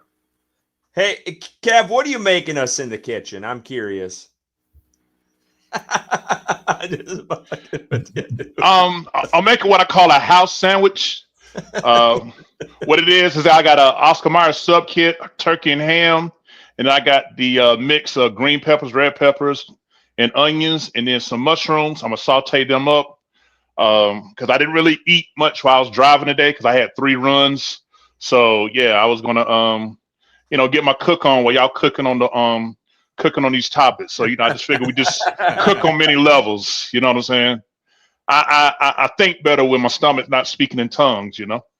I want to give a shout out to Doug here. He was shouting out the guest panel, and again, we appreciate both JJ and Kevin. Edgar couldn't come tonight, but appreciate you guys for tapping in with us. I want to get to this super chat, and then Ricky, I want to get your take just to see the difference between you and JJ Merrick here. Obviously, you both really like him, but Zachary Hernandez always coming in with a super chat, $50. We appreciate you. He says, "What's up, fellas? I can see the Panthers win 8 to 10 games, at worst 6 if things go bad. They have an opportunity to stack wins in the first half before the second half becomes challenging. Get the win in Duval County and keep pounding." Hey, if I can get a beer here, I'm going to cheers you here quick.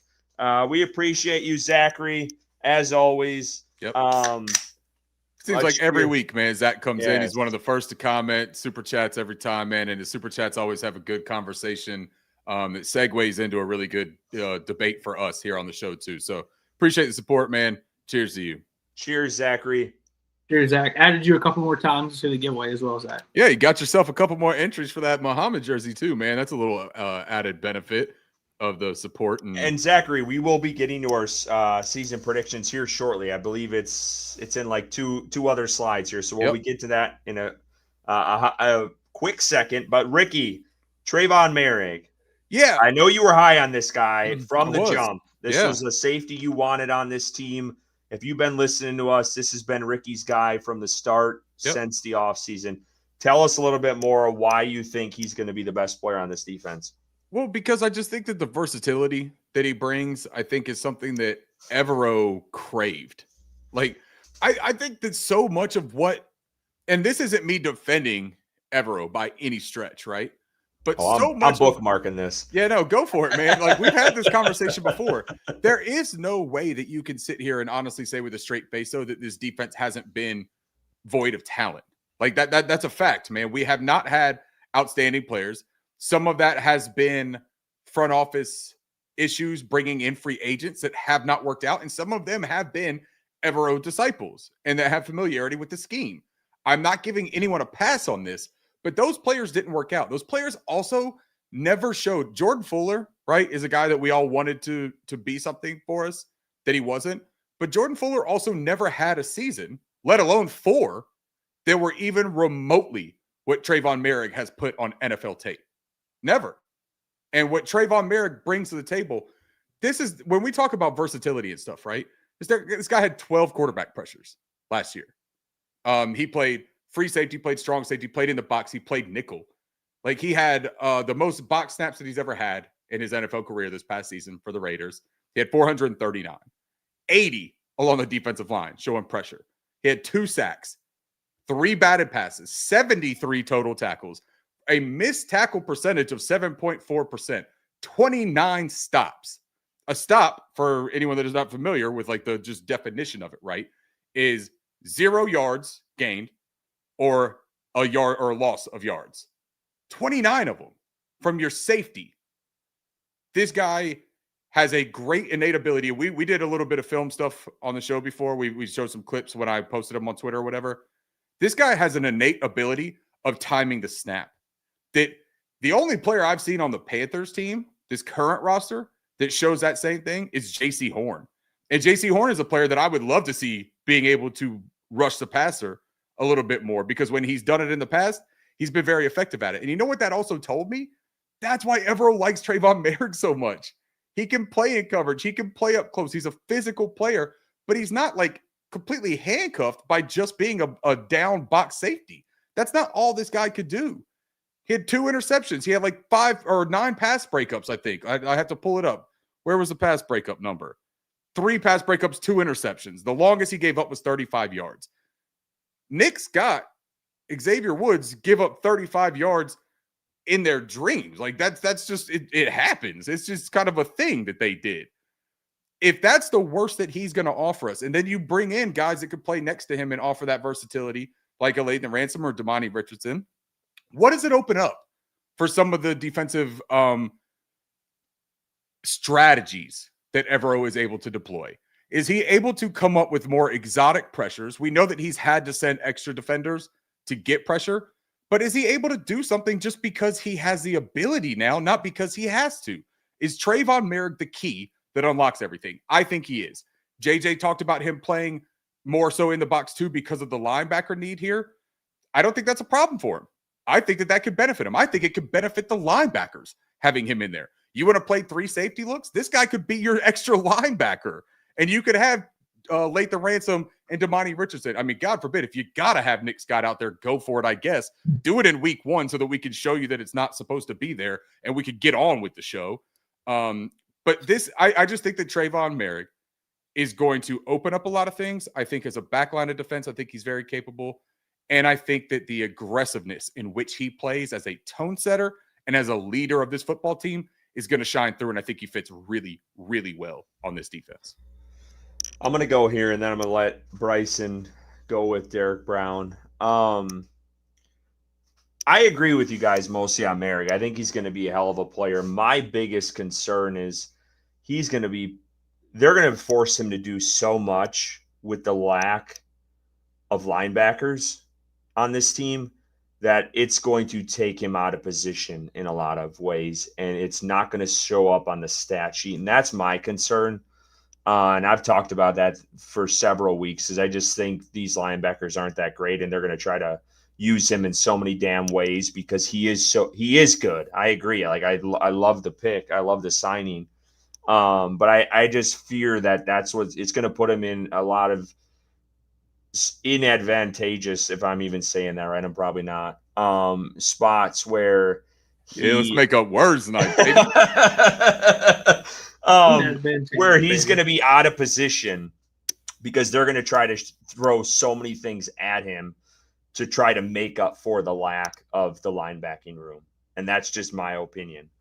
JC Horn, if he's healthy, I mean, I think no one can argue he was the best defensive player last year.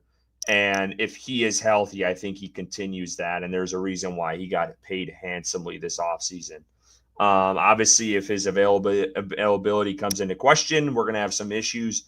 But I think he can continue on what he did last year. And I think the pass rush is also going to help that back end if it has improved, because they invested so much up front to try to improve those areas. So I know that's kind of a gamble because I'm going with a guy who probably was the defensive player of the year last year to try to do it back to back. I just had hesitancy. I considered Derek Brown, but his injury it's significant as hell. And I don't think it's just a walk in the park where he just continues what he did prior to the injury. So that's where my hesitancy was. But Bryson, tell us why Derek Brown. Yeah, guys, I was damn near close to putting Nick Scott here because I don't know if you guys have heard, but Bryson, go home. Go home. You're drunk. His communication just out of this world is what I've heard, in regards to what's going on in training camp. He's had really good practices. So I think Nick Scott's going to be battling for this Defensive Player of the Year accolade here. But no, for real, Derek he's earned Brown, it. What do you mean? Yeah, he's earned it.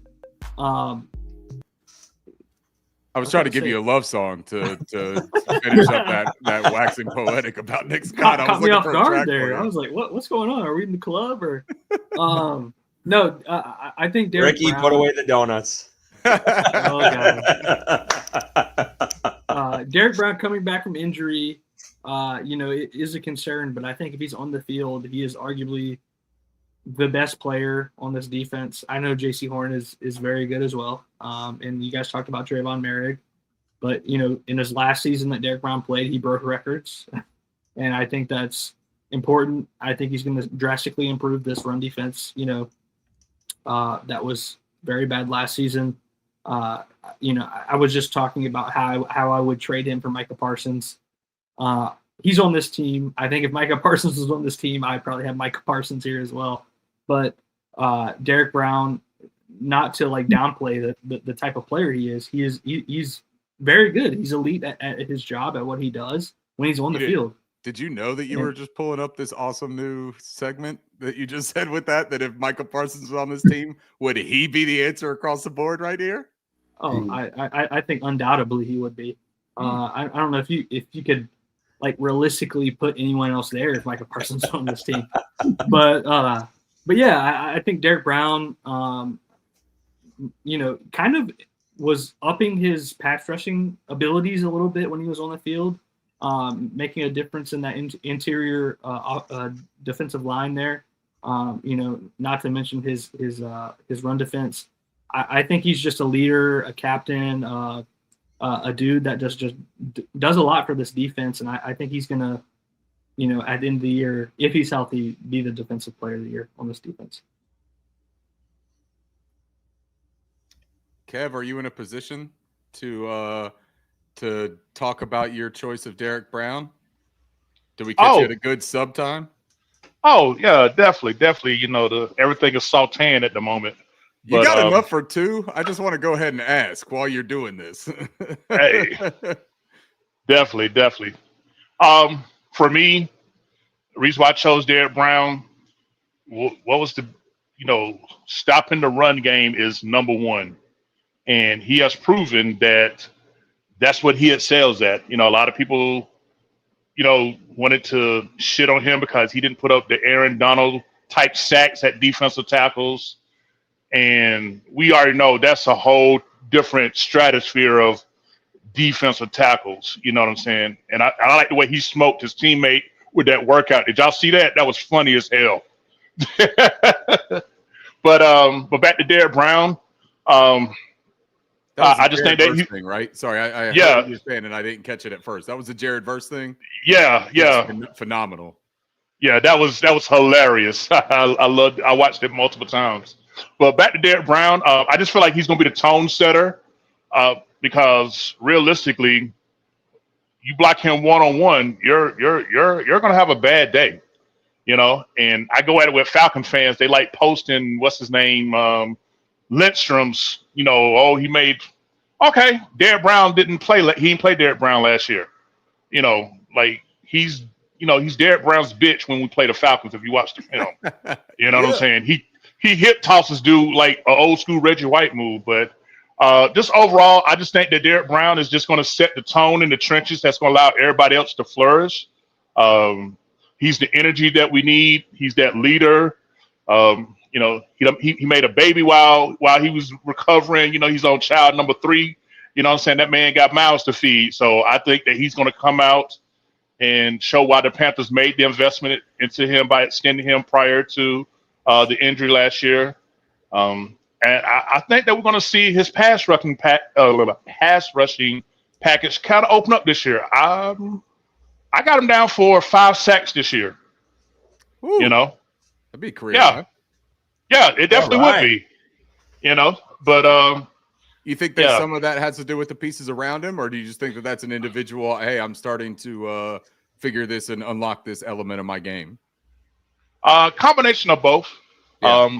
I'm in love with the fact, that we got Bobby Brown as a zero tech nose tackle. I know they got, the unofficial depth chart Turk at nose. I was about to say that, but yeah, I'm with you. I had a side eye about that. I was like, this better not be another Shy Tuttle situation where they're like, hey, we're going to take the smallest guy and we're going to throw him in the middle. I think they do that because we're going to be running both 30 fronts and 40 fronts. Right. So I think that's more position flexibility. When Kirk is a matchup nightmare, when you put him in a shade technique on some of these like pass rushing situations, his quickness is a problem for those interior guys. Quickness, his leverage, he plays with violent hands. If you watch him too as well. So guys has got a weight advantage on him. I mean, he really negates that. But yeah, give me Derek Brown. You know what I'm saying, to be the catalyst for our run defense coming from the depths of hell I just wanted to be average. If we could be in the low teens, you know what I'm saying? Like 17th, 18th, dude, we're going to win a lot of games, All right, let's go to Rookie of the Year here, and I will tease this by saying I was I get why we chose who we chose, but I was shocked no one went against the grain and chose someone else. Because of the same reason that everyone went Bryce Young. Yeah. Because of the statistical output, and that if this guy doesn't win it, then we had a major flub up on this side of the ball. Yeah, and that's fair. I thought maybe Ricky might do Nick. I got Scorton really here. close. I got really wanted close. Nick Scorton, baby. I got really close. I'm going to tell you the to. truth. No, I'm going to tell you the honest truth, man. I think that Nick Scorton may be one of the more individually impressive rookies on the I think that we're going to be really happy when you see this guy playing. And I got really close, Curtis. I got really, really, really close to going Nick Scorton. I figured you did. But if DJ Wanham and Pat Jones get the first 4 or 5 games, seeing more reps until Evero and this team lets Nick Scorton get on the field, or if he earns it, right? Because look, I don't think that they're trying to just keep him on the bench because he's young. If he earns it, they're going to give him the time, but he's got to earn that. He's got a hill to climb up first to get to. Teteroa McMillan is the guy day one. Teteroa McMillan's going to get peppered with targets week 1. Nick Scorton might see 25 to 30 snaps possibly in week 1. So the numbers game just isn't on his side. But I think that by the end of the year, there's going to be a real conversation about having a stalwart on both sides, a cornerstone on both sides of this team with rookies in Teteroa McMillan and Nick Scorton. That'll be my piece for Teteroa, I guess, that I'll say here, since I jumped the line and went first this time. But no, I was gonna have you go first. Yeah, well, and Teteroa, I'll just finish it with this for T-Mac. Sorry, my bad. T-Mac, he's going to see a boatload of targets as long as he's healthy. And I think he's good enough to turn most of those targets into production. Mm-hmm. And I think he's a red zone threat. I think he's a third down, reliable target for Bryce Young with his strong hands and his catch radius. I think he opens up the vertical game for Bryce Young, because a lot of that back shoulder stuff that Bryce is so proficient at, we saw him connect with Jalen Coker on a handful of really nice, close quarter contested catch type of deep throws. That's Teteroa McMillan's bag, man. So if that's also Bryce's, cool. That's going to open it up for Xavier Legette as well. You talk about getting some airspace for him to really fly. All those horses need some room to gallop, right? He's going to have it with his running mate over there, opening some things up and drawing attention down to him. So I just think that Teteroa McMillan is going to be a pivotal piece of this offense. I do think he's going to lead the team in receptions. I think he's going to lead the team in yards, and I think he's going to lead the team in touchdowns. And if that happens, Nick Scorton would have to put up damn near 15 sacks to steal that Rookie of the Year away from him. And I just don't see that happening on a complimentary role to start the season. Bryson, fire away. I thought you were going to just keep going. I'm going to make sure you're all sitting down besides Kevin. I know he's cooking, but I'm about to cook. So I think the name that you see listed beside all of our names, going down that list, Teteroa McMillan, is going to be, if he's healthy throughout his career, the best wide receiver to ever play in Carolina Panthers history. I believe, look at that, wholeheartedly in his abilities. I have throughout the entire draft process. When he was drafted, lost my mind. I think this guy has it all. And I see on Twitter these Jags fans saying they're going to delete their accounts if he gets a catch against press coverage against Travis Hunter. Cut the film on when they played in college and tell me if he got a catch against press coverage versus Travis Hunter in college, because he did. And he's going to do it again if Travis Hunter is pressing him in week 1 in the NFL season. Really had a beautiful touchdown, one-handed catch against Travis Hunter in that game. I think this guy is going to change a lot for this offense, bring something that they haven't had. I don't see many weaknesses in this game. People want to talk about the press stuff, but I think that's overplayed, overblown. I think this guy is going to continue to grow, on an NFL team and an NFL regimen. He's got adequate speed.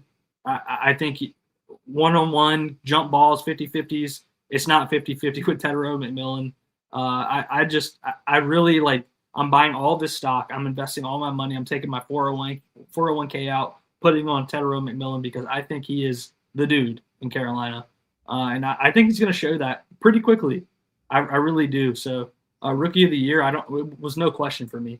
I think he's going to be the man in Carolina, and him and Bryce Young, Bryce Young year 3, but Tedero McMillan as a rookie, I think they're going to continue to grow together, form that connection. They've known each other since high school, playing against each other, but I think in the NFL, just dude, they're going to be something special. They really are. Hold on, Bryce, because I want to hold you to the fire here on your take here. So you think he is a Hall of Famer? Because that's basically what you're saying. Because Steve Smith is a future Hall of Famer. Like, he will be in the Hall of Fame. There's no doubt about that. I think he has the ability to do that 100%. All right. Hey, stick to your guns, man. I don't knock you for that at all. Jay, anyone can jump in on this, and we can talk about that take. But I also have a question for anyone. Do you think, and maybe we can save this after, do you think Bryce Young is a jump ball thrower? And maybe we can save that because I think that deserves a conversation as well, because Bryson brought it up. He's great at the jump ball, 50-50 balls. And I think we had said earlier, maybe it's like 60-40 with him. I think we had talked about that pre-draft, even with Tedero McMillan, of how successful he's been in those situations. But anyone want to chime in on Bryson's take there with best wide receiver ever in Carolina before he's ever played a snap? JJ, I know you looked shocked when he said that, so respond here. Let's hear it. You're muted. I want to hear this. Please don't mute yourself. I want to hear it.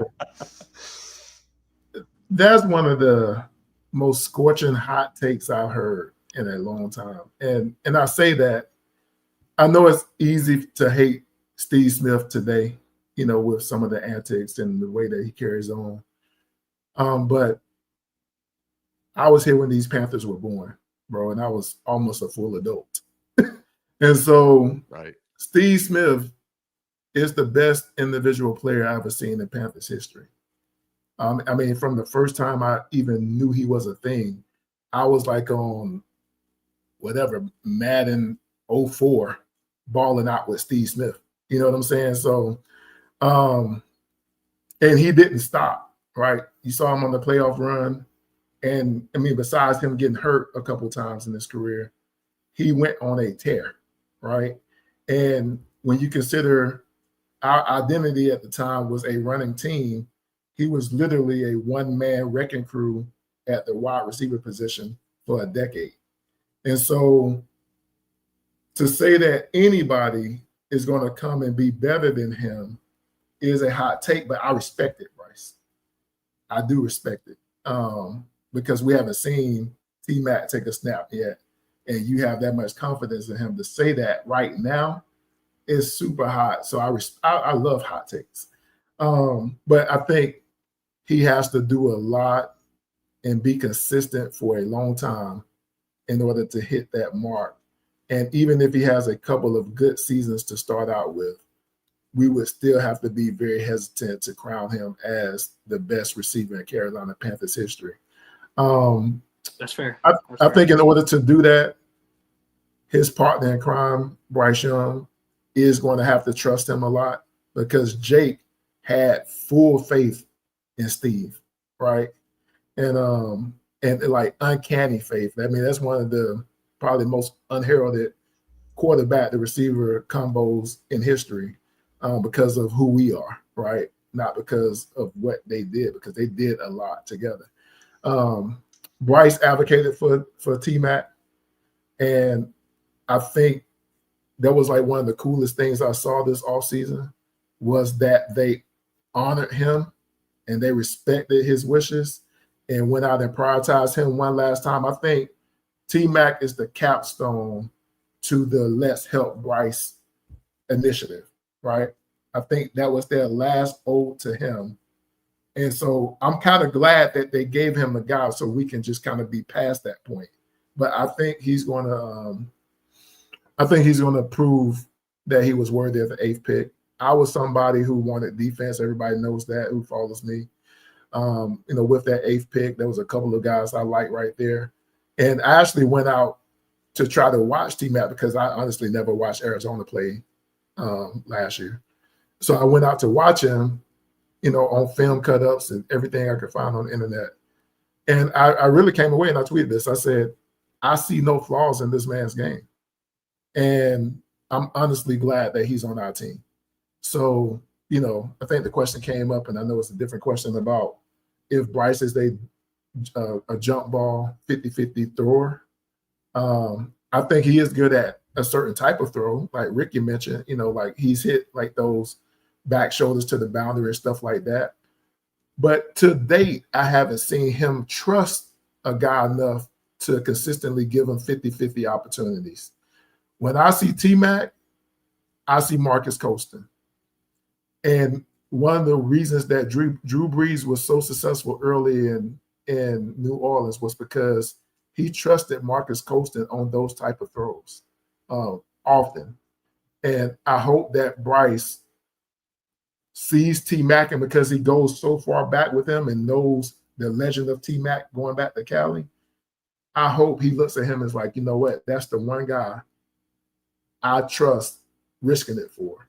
And he gets those opportunities, because I feel like if he doesn't do that with T-Mac, then I feel like we limit what T-Mac can be, because he may not get the lateral separation like shiftier wide receivers that I like get, but I think he gets vertical separation. And if Bryce doesn't give him an opportunity to go up top, then we kind of cap how great T-Mac can be early. So I hope that Bryce develops, the confidence to go to that. And I hope Dave Canales kind of coaches that into him, that he should trust that because of that huge catch radius that he has and the ability to go up top. So I'm looking forward to that, man. And that's why I picked T-Mac to get Rookie of the Year. But I will say, before I go, I was this close to picking Mitchell Evans. Like, get out of here. All right, Kev, what's your take? Bryson's hot take, and then Tedero McMillan. For Bryson, in order for that hot take to have some weight, he got to do exactly what Steve Smith did the very first time he touched the ball, and that was a house call. 2001 first game on the road, Minnesota Vikings on a punt, which was, I don't know if it was a punt or kickoff return. He took it to the house. So if he takes his first catch to the house and Duval, I'll get on that hot take with you. What if sounds good, Kevin? What if it's not? We're all hoping for that. What if it's not the first touch, but what if he mosses Travis Hunter on a red zone fade opportunity? I'd be like, I saw that on the college all 22 already. So true. I'd be like, so be like true. Groundhog's Day, you know what I'm saying? In 4K. But yeah, I'll make this quick. I just think that I ain't gonna lie. I was hoping we'd have got Mason Graham with the pick. I was hoping he would have failed to us. I can go on and say I'm glad I was wrong, because the way Robert Hunt did him in the game was like, ooh, I thought I was watching Ice Capades, because Hunt had, Mason Graham on skates, but that's your welcome to the NFL moment. But with T-Mac, I just think a difference maker. He's going to force coverages to go his way. He's going to allow others to eat, because if you try to single him all day, all right, try your luck, and I know it was just a small sample, but that route that he smoked Stingley at again in the Texans practice was a thing of beauty. I was like, okay, yeah, this kid got some things. Now, bumps and bruises. Is he going to have some drops, here and there? Probably. Is he going to miss a blocking assignment? Probably. Yeah, I take the bumps, saying that comes with it, but I just think that he's going to allow not only Bryce Young to have a great year, but everybody else is going to eat off of his presence. I see him as a table setter for everybody else. So that's why he's going to be my offensive Rookie of the Year. Yeah, I will say this. you all know I wanted that boy down in Atlanta. I mean, that was pretty clear when the draft came around in Jalen Walker. But the way Tedero McMillan has shown his catchability and just he's so easy with it. I mean, he just plucks the ball out of the air like it's nothing. And he's shown that in training camp. He's mossed some guys. Kevin has brought it up. But I've also loved just his accountability. Even when he makes a mistake, he's the first to point out, hey, I did it. It's not, it's not going to happen again. You saw that in the preseason game. Bryce Young puts it on him with capital A anticipation, as the QB school likes to say. And he missed it, and he's pointing to himself right away. Like, that's the type of shit I like to see out of a number one pick, and then not make the same mistake again. So I thought, and Ricky talked about this off the jump, you'd be crazy not to put him here when he's the 8th pick overall. And if he's not the rookie of the year, we do have issues. And this kind of goes back to the XL conversation of last year and how things ended up with him and Jalen Coker. But yeah, I mean, I think Tet is special talent. And like Kev said, like Bryson alluded to, go watch that Colorado game when he won up against their first round pick and had one hell of a one-handed catch. And we all can hope and pray and, that we see that this weekend when they go up against Jacksonville. Can I throw one last piece into this? I wanted to respond to Bryson's hot take quick. It's a little too early, brother. It's a little too early to put that out there. As many of them have said. To be fair, Curtis, I said he can be or he will be. Know. I didn't say he already is. So I understand that. Yeah. It's still a hot take. I think still a hot take. Don't back down from it. Yeah, don't back down from it. I don't hate you. I hope you dig in and stand your ground there. I don't hate that.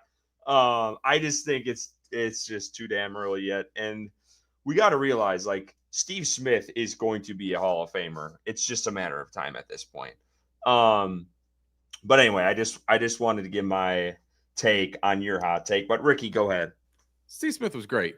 But Bryson, you're right to say that he has the possibility to end up in that stratosphere as a 8th overall pick, even if it doesn't work out with Bryce Young. If for some reason this franchise decides to move on from Bryce Young, Tedero McMillan should be the kind of player that works with just about any quarterback that can throw him the ball with his skill set and what he's good at doing. Let's talk a little bit about why the Bryce Young works with Tedero McMillan. I'll segue myself into my point that I was trying to get into here. Adam Thielen and Jalen Coker, why they work so well with Bryce Young is exactly what you were just talking about, the quarterback school anticipation, right?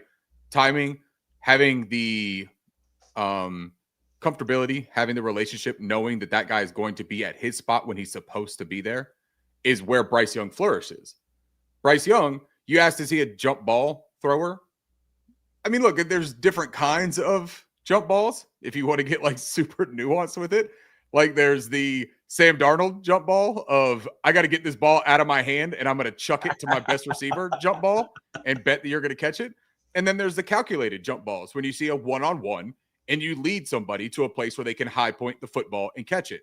Can Bryce Young throw that pass? Absolutely, I think he can. But I think he has to have the trust that that player is going to end up in the spot where he's putting the ball. Because what Bryce Young doesn't do, and I am a giant Bryce Young believer and fan, have been since he came out of the draft, was my number one ranked prospect. Not number one ranked quarterback, my number one ranked prospect of that class. I absolutely loved him. And I still do. But he does not win with FU throws. He doesn't win with that. He wins with cerebral planning. He wins with timing and rhythm throws. And he wins with taking advantage of what the defense isn't recognizing he's afforded. That is what he does. And what we saw with Xavier Legette last year is that they were so close on so many of those plays. I mean, both of them had plays where they were off by a tick. And some of those big plays would have really changed the narrative for both of those players if they'd have hit. Would have really changed that narrative. I think that Tedero McMillan, one of the reasons that Bryce stood on that table and banged on it for Tedero McMillan, and you hear all of the beat reporters talk about it, you see the videos, these guys got a rapport day one. Like off rip, these dudes have that Jamar Chase, Joe Burrow type of relationship where they just seem like they are, dude, they're dudes. They get each other. They want to be great with each other, and they work well with each other. I think that Tetairoa McMillan being the safety blanket, if you want, and safety blanket doesn't mean a safe player. It means a reliable means to an end. That's what he can be, and that's what he will be. But Dave Canales is a really good play caller and play designer for a guy like Tetairoa McMillan. If you want to say that he's going to be the greatest of all time, Bryson, in a Panthers uniform, and you want him to compete with Steve Smith, he needs that Mike Evans arc. That's where he's going to win. It may not be the most physically imposing player. Now, Mike has incredible athleticism and talent, but Tetairoa McMillan is not a slouch, dude. I hate this idea that Tetairoa McMillan is a bum athlete and he's just, a jump ball getter. No, this dude has nuance to his route running. He can tempo, which also works really well with an anticipatory thrower.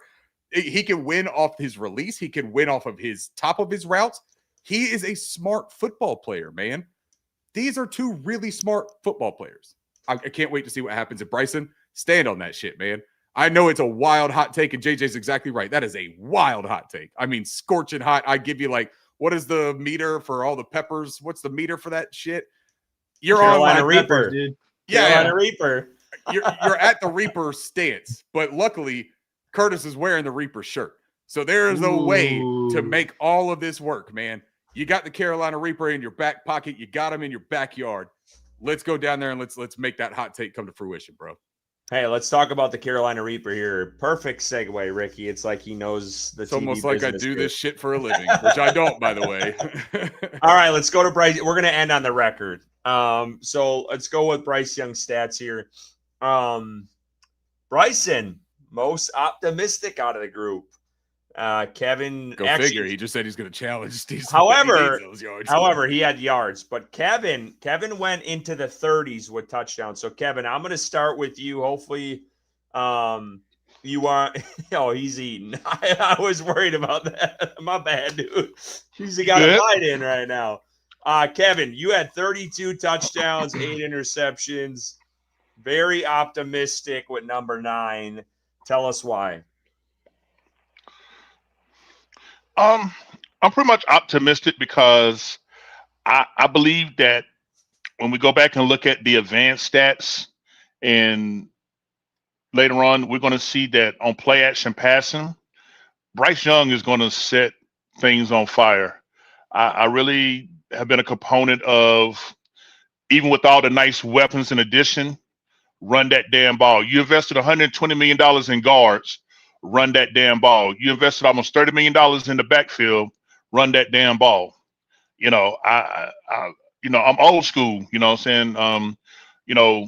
Beat it up. 21 personnel. Let's let's bring out the Brad Hoover. I was that type of dude.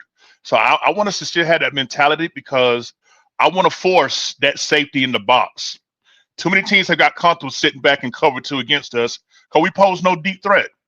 You know what I'm saying? So, I'm not saying necessarily run into a stone wall every time, but run early, run often. And because I just feel like, because if I remember correctly, I can't think of the stats. Ricky, maybe you ran, but when Bryce was at Alabama, I think he was top 3 on play action passing or something like that. It's a tweet from years ago. I can't remember off the top of the head, but I know you're a stat guy like me, but I just really think that off of play action passing, Bryce Young is going to be lethal. Do you talk about touchdowns or completion percentage? Because I do think that he had a top 3 completion percentage off of play action. Yeah, it was completion percentage. Yeah. Yeah. So, and then when Canales said we can really open up the playbook this year with Bryce Young, now that we know that he's our guy, that's okay. Yeah. So. With my prediction, he's going to double what he did last year because he had 15 touchdowns last year passing.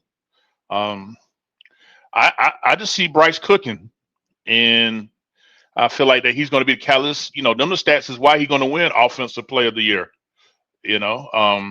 a 4-to-1 touchdown interception. Bryce Young throws a very catchable ball. He knows when to throw the fastball. He knows when to throw the changeup. When to throw the slider to the receivers. So I just think with placement and with the cerebral way he attacks things, that's why I'm extremely optimistic.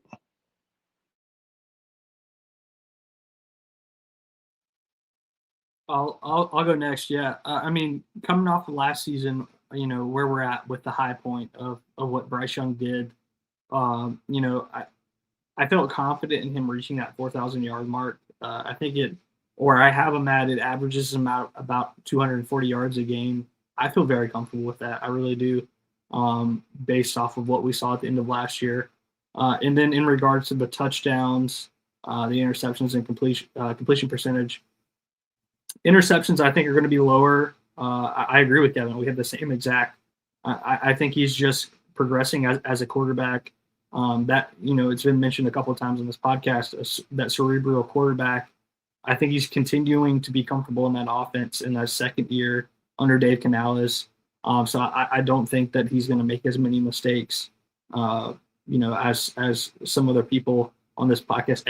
Edgar's got him at 14. Man, I'm disappointed in you, Edgar. But 28 touchdowns is what I had him at. I think a lot of those are going to my man T-Mac, the best wide receiver in Carolina Panthers history already before he steps foot in the field, according to Curtis. And then 64% completion percentage. I think I think last year he was at like 60, 61. So I anticipate a higher percent completion percentage there. I don't know if it's going to get up towards that 70 mark, but 64 is still really good, and I think he can continue to improve on that. So I am high. I think he's going to get past that 4,000 yard mark, and if he averages that 240 a game, like I mentioned, he gets there. He really does. I'm going to take this total 360 or 180, whatever. I'm talking out of my ass at this point, but you guys know what I'm trying to say. The opposite of where you guys were at, and I've just looked at the past couple of years when we've done this, and I remember the first time we did Bryce Young, and I think all of us said was we didn't think Bryce Young would make the same mistake twice. And then we saw in that Atlanta game, he threw literally the same interception in that game.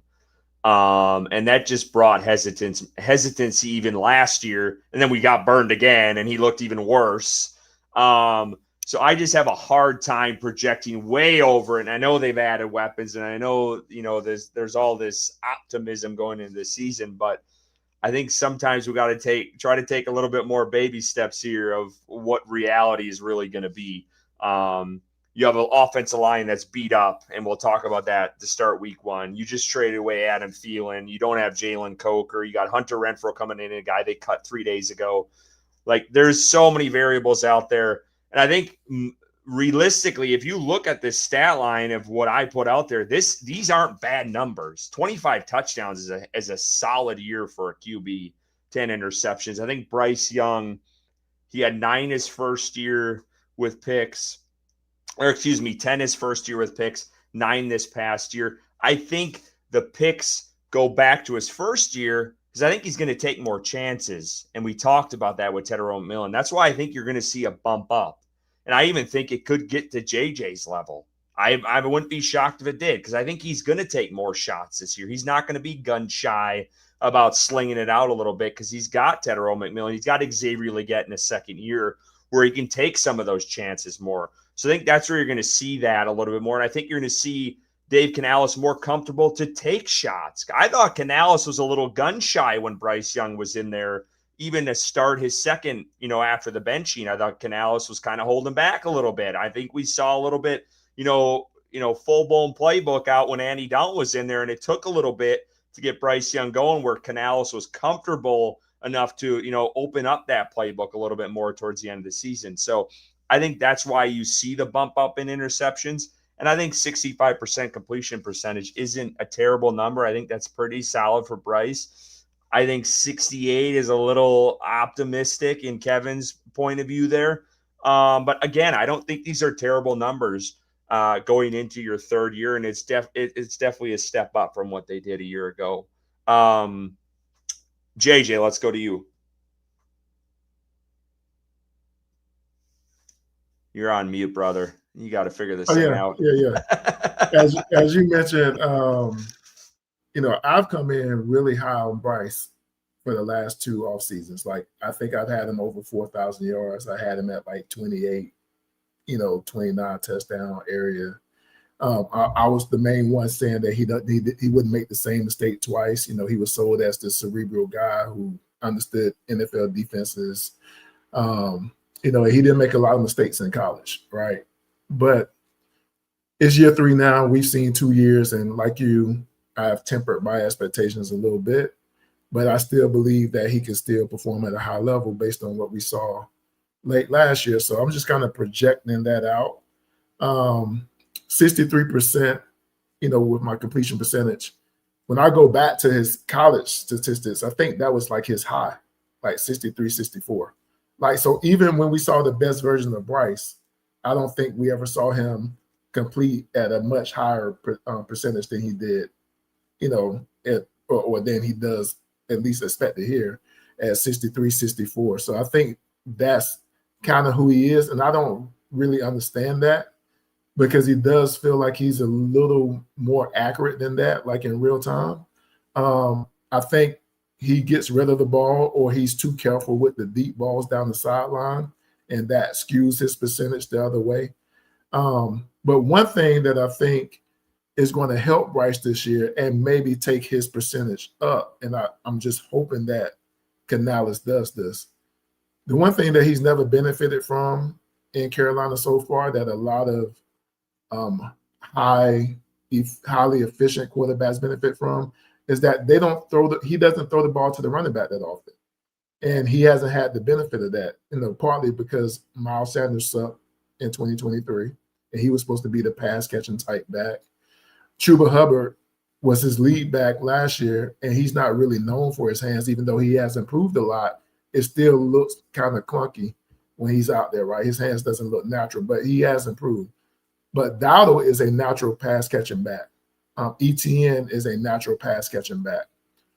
If Bryce can get some of those easy check down, dump offs, wheel routes, or whip routes, cowboy routes, whatever they call it, that Christian used to run all the time. If we can get some of that incorporated in our offense, I think, getting some of those easy completions, I think that's going to help Bryce's percentage. And I think that's going to help Bryce's overall yardage output, right? Because he hasn't gotten the benefit of those yards in almost every, we look at the top elite quarterbacks, the top 5 to 10 quarterbacks in the league, and, they're all making, the wild throws, but it gets lost how many times, Patrick Mahomes is dumping it off to Pacheco or Hunt or whoever he has, right? And same thing go for Burrow and, the young guy that he has. And, just all these quarterbacks have like a back they can dump it off to. It can get some extra yards and convert some things. And I think Dowdle and ETN adds that to this offense. And I think, we know what T-Mac, or we at least hope we know what he's going to do. We hope that Leggett takes a leap. We hope that Sanders and Coker, when he returns, and Trimble of Mitchell Evans, we hope that they all eat. But I think it's the running backs, and what they add to the passing game that's going to help Bryce, point up, in terms of his statistical output. So I'm looking forward to seeing that. All right, Ricky, real quick here. Why you giving? You were kind of middle of the road between all of us, it looks like. Yeah. First, JJ, just for S&Gs, shits and gigs, I will say that Bryce had a 68%, 68.4% in his Heisman year. It did drop to 64 the following year, but that following year he also had a much different team around him, right? The supporting cast was obviously different. They didn't go as far. But yeah, 68.4. Kev, for the stats that we were talking about with his play action, he actually completed 70.1% of his play action passes. Okay. Which was a phenomenal mark for guess what? Yeah. And that's why I borrowed that 68% because it was from his Heisman year. Just as that's right. That's right. That's right. But all right, so JJ, you set me up nicely here too. And you talk about those big throws, right? Like that's one of the main things when you look at a quarterback and how good he can be. Bryce Young had 27 rated big-time throws last year by PFF, and that was in 14 games. The other guys in the top 15 were all 16 or 17 games. And they were the quarterbacks that you would expect, right? They were the Josh Allens, they were the Lamar Jacksons, they were the Pat Mahomes. They were the big-time guys, right? Joe Burrow led the league with 38, Josh Allen 37. Bryce came in only behind Joe Burrow, Josh Allen, Justin Herbert, Sam Darnold, Lamar Jackson, and Geno Smith. Those are the only players that he had less big-time throws than last season. So that shows you where he found his rhythm, and that's what gives me the hope for this year. Now, I gave him the up on the completion percentage because of who he's going to throw the ball to. I don't think Xavier Legette drops the ball the way that he dropped the ball last year. I don't think it's going to happen, man. I just don't.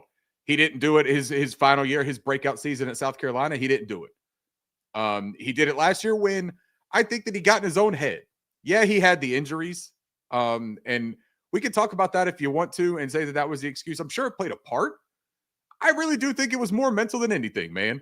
And I think that he's going to get over that. I think that him living his life, a lot of people want to criticize Xavier Legette. I know I'm going off a little bit else, but this is coming back to Bryce Young. A lot of people want to criticize Xavier Legette for living his life this offseason.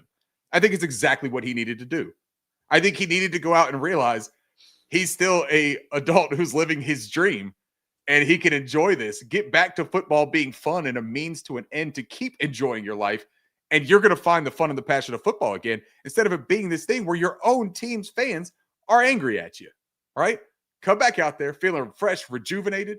Go out there and play some damn good football, man. Bryce Young hasn't lost faith in him. Bryce Young kept throwing it to him. Fans were the ones that lost faith. Bryce Young kept throwing him the ball, man. He didn't look away from him. He kept throwing him the ball. He's going to keep doing that now. I think Xavier Legette catches some of those passes. So completion percent going up. Throwing it to Tedoroa McMillan, completion percentage going up.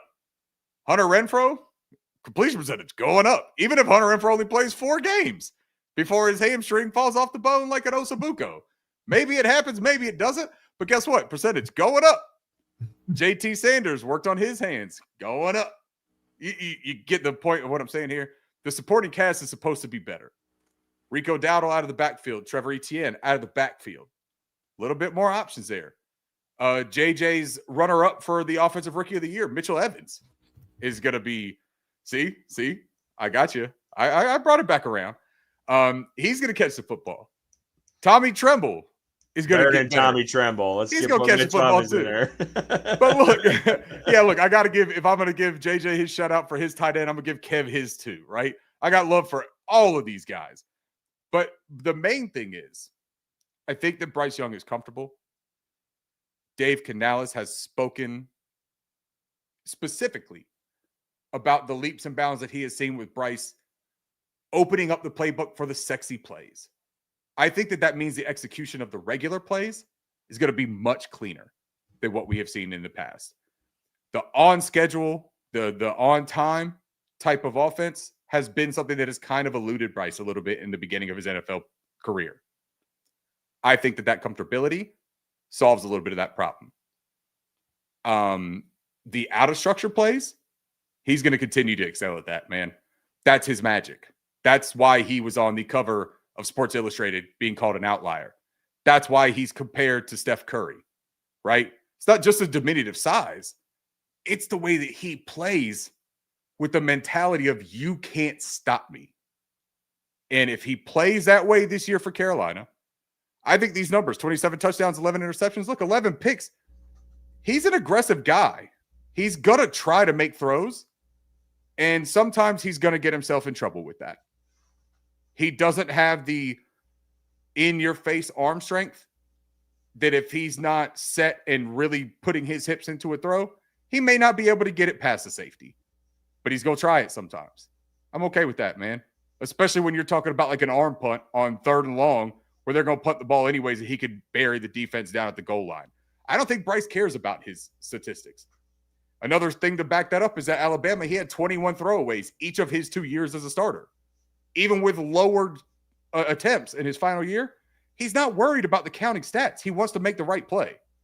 So I think if he throws 27 touchdowns, and those are throwing touchdowns that I have there with 3,800 yards, I'm accounting for the fact they're going to run the hell out of this football, which is going to make Kev one of the happiest men in Charlotte, North Carolina, is how often they're going to run this ball. And at least I hope, right? And I hope it starts in week 1 because they got an opponent that we're about to talk about that they should be able to just cram it down their throat. 27 throwing touchdowns. I think he adds another 8 on the ground. I think Bryce Young accounts for 30-plus touchdowns. 35, huh? I think so. Because, look, man, what did he run for? Like 4 or 5 last year? I think he's a terrific – also, that is a point that he opened up last year, is that he confidently ran the football as a weapon, not as a last resort and as a scramble because he was panicked. He ran the football with intent at times. He would see it. When they went empty, he could see it. That's his superpower, man. And they've done articles about what the offense did when they changed to these empty formations. You're putting everything in front of Bryce Young, and you're allowing him to see what the defense is giving him. And at times, he decided that what they're giving him is a 15 to 20-yard run, and he took it. The Arizona Cardinals run, he had like a 35-yard touchdown. That's because of what the defense did. They opened up, and they showed him a giant lane, and he took it, man. And then he got a good downfield block from Chuba Hubbard, and it turned into 7 instead of just a long first down. I think that I see that kind of thing continuing for this offense. I hope that I'm underselling it, but I hope that I also just sold exactly why I'm as high as I am on these numbers. All right, we're going to move along here. All solid points for all you. We are going to be picking the jersey winner here shortly once we wrap this up. I want to move along. I don't think we're going to talk too much about Tetairoa McMillan because we already talked about him in the Rookie of the Year conversation. But here's our stats for him. Again, Kev, Edgar, Ricky even very high on what he can do in his first year, over 1,000 yards receiving. Kev, I'll just go back to you on this. And then maybe Bryson, and we'll wrap this up on the McMillan stuff because Bryson has him as the most with the touchdowns. 1,100. Talk to us about that a little bit. Yeah, so with the 1,100 yards, you're looking at about a 15 to 16 yards per catch average. I'll be honest, what got me excited was the first preseason game against Cleveland, that back shoulder throw. I think that went for like 26 or something like that. I'm trying to think, damn, when the last time I seen one of those? You know?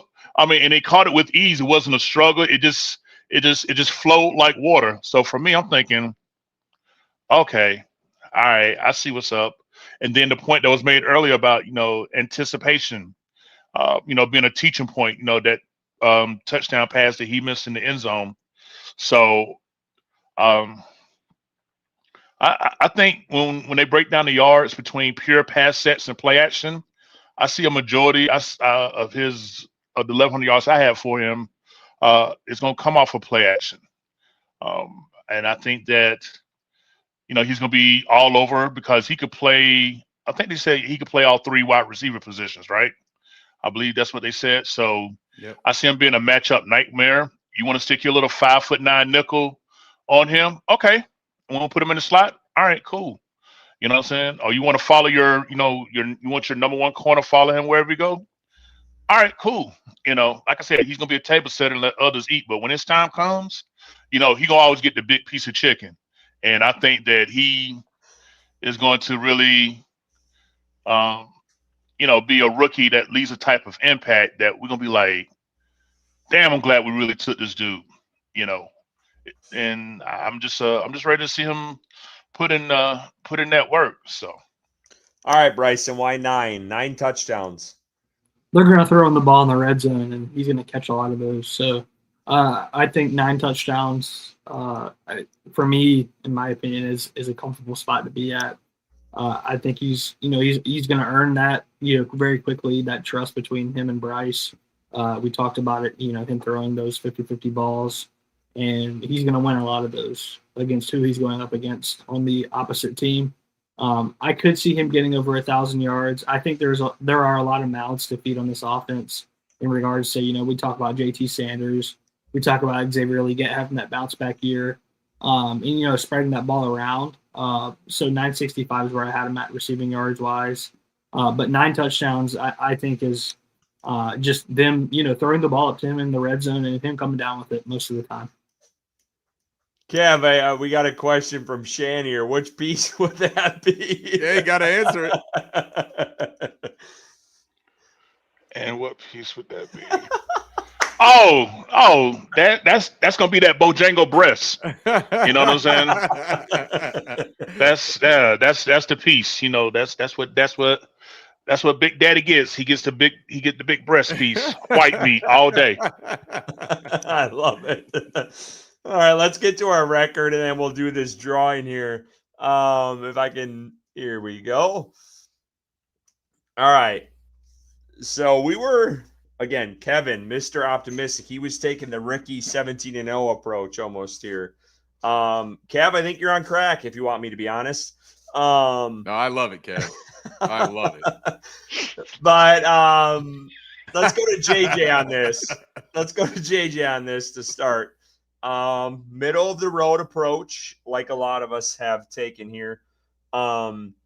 8-9. Do you think that gets them to a wild card, or you think they still miss out on the playoffs here with that record? I'm doing that based on what we know. If Nick Scott is going to be our starting free safety, and we don't upgrade that position either with what's on the roster right now with Nathan Ransom or somebody, I just don't think Nick Scott being your defensive backfield communicator is the type of team that gets you to a winning record. And so I stretched out to get 8 wins, and I don't think that that's good enough, to get into the playoffs, unfortunately. I think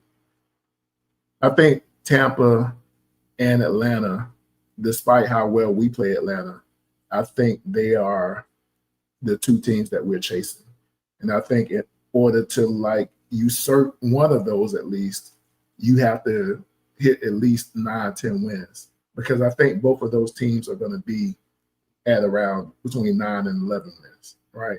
And so I hate that for us. I'm not saying that we won't beat one or both of them, when we meet them this year. We might split, with both teams, but I think they're going to handle other teams better than us, because I think they have done more. And, Atlanta's kind of like, I don't know, it depends on what their young guys do, right? Because they are starting a lot of youth on that defense, especially in the secondary. But I do think overall they're just better positioned. They were better than us last year, right? And we made some improvements, but I don't know if we made enough improvements to bridge the gap. So 8-9, this is the first time that on wax, on video, on anything that I've ever picked us to have a losing record. So and part of this was to take a different approach. I was like, well, maybe I pick us to lose, and then they do the opposite. So I'm hoping that we have a winning record. I hope that we make the playoffs outright. I hope we win the division. But yeah, I can't lie. The Nick Scott thing kind of took some wind out of my sails, and so that's why I'm just sticking with this for right now. You're on mute, Curtis, but you look nice while you're talking. Edgar brought up an interesting point, JJ, while you were talking here. You don't see Tampa Bay taking a step back. And honestly, this was a conversation I even had with some of my buddies back home when we were doing our fantasy draft. Does Tampa Bay hit gold for a 3rd straight year with a coordinator? Well, I would tell you what I hear that happen. And hold on. And do you think it's the coordinator that makes Baker Mayfield, or do you think it's Baker Mayfield makes Baker Mayfield? Well, I mean, some people thought he was going to fall off, when Dave Canales came here, right? And he took his game up to another level. I don't think that he has another Liam Cohen coming in necessarily, but I think Baker's really comfortable and in command in Tampa. And I think, those guys gave him the confidence that he needed for the guys around him to believe in him. And I think that goes a long way. And I think that's kind of transcendent of offensive coordinator. I mean, to be honest, Baker only looked bad with one offensive coordinator in his career, aside from the year he was hurt in Cleveland, and that was Ben McAdoo. And so he doesn't look bad with anybody but the person that coached him in Carolina. So I think he's going to be fine. And they may fall off, but I'm tired of hoping that somebody else is horrible so we can be better. I just want us to do the things that I can trust that we are better because of what we've done, rather than hoping somebody else gets worse. By the way, Josh Grizzard is the offensive coordinator. He was the team's passing game coordinator last year under Cohen. So I know someone in the chat had asked about that. So, but let's go to someone else here. Bryson, 8-9 as well. Give us a lowdown on that. Yeah, I mean, just going through looking at the schedule, I think there are some winnable games, on the schedule. We mentioned it earlier with the schedule being easier in the earlier part of the season. I believe 7-10 is their floor, which a couple of you have picked. I believe like 9-8 is their ceiling this season. So I went right in the middle with 8-9. I think if what we predicted earlier, or in particular what I predicted with Bryce Young stats, with Tedero McMillan stats, I think they're going to win a lot of these games, or win at least half of these games here this season. They're going to be better than they were last season, right? They're getting hopefully healthier and staying healthier. They've added weapons on offense. They won 5 games last year, with a couple of games that you could argue a play away from winning, in particular with the Chiefs and the Eagles, teams that played for the Super Bowl last season. So I think this team is coming together. I don't think they're a finished product by any means. I think there's still some room to grow, but I think 8-9, you're competing for the NFC South. I don't think they would win it with 8-9, but an obvious improvement from 5 wins is what I have them at. I think Bryce Young shows his growth, and we're feeling more optimistic about next year. Going back to your earlier comments off the top, I think their floor is 6-10, and their ceiling is 8-9. I just have a hard time believing they're going to make that big of a jump in year 2. The injuries concern me off the jump with this team. And everyone just thinks what we saw out of Bryce Young at the end of last season is just going to carry over right away. And we still haven't seen up to this point Bryce Young and this team start off on a hot note. It just has not happened. And until they prove that, I have a hard time believing this team can get over that hump this year where they're contending for the division at the end of the season. I think they'll be close, but I just think what we saw in preseason, I think, again, Canales, we talked about a couple weeks ago, I think he still found a way to mismanage preseason this year somehow. He still hadn't learned all the way through. And you got Robert Hunt down. You have Damian Lewis potentially hurt. You have your starting left tackle who might not play this week, and you have Jalen Coker out. You traded away Adam Thielen, who was Bryce Young's security blanket. All these things are going against them right now, and I just have a hard time believing Bryson said it. They have an easy schedule to start. That's a tough sledding going up against Jacksonville, and I get it. It's a first-year head coach and Liam Cohen. But you have a Trevor Lawrence who has a lot to prove, and this is kind of getting into later. But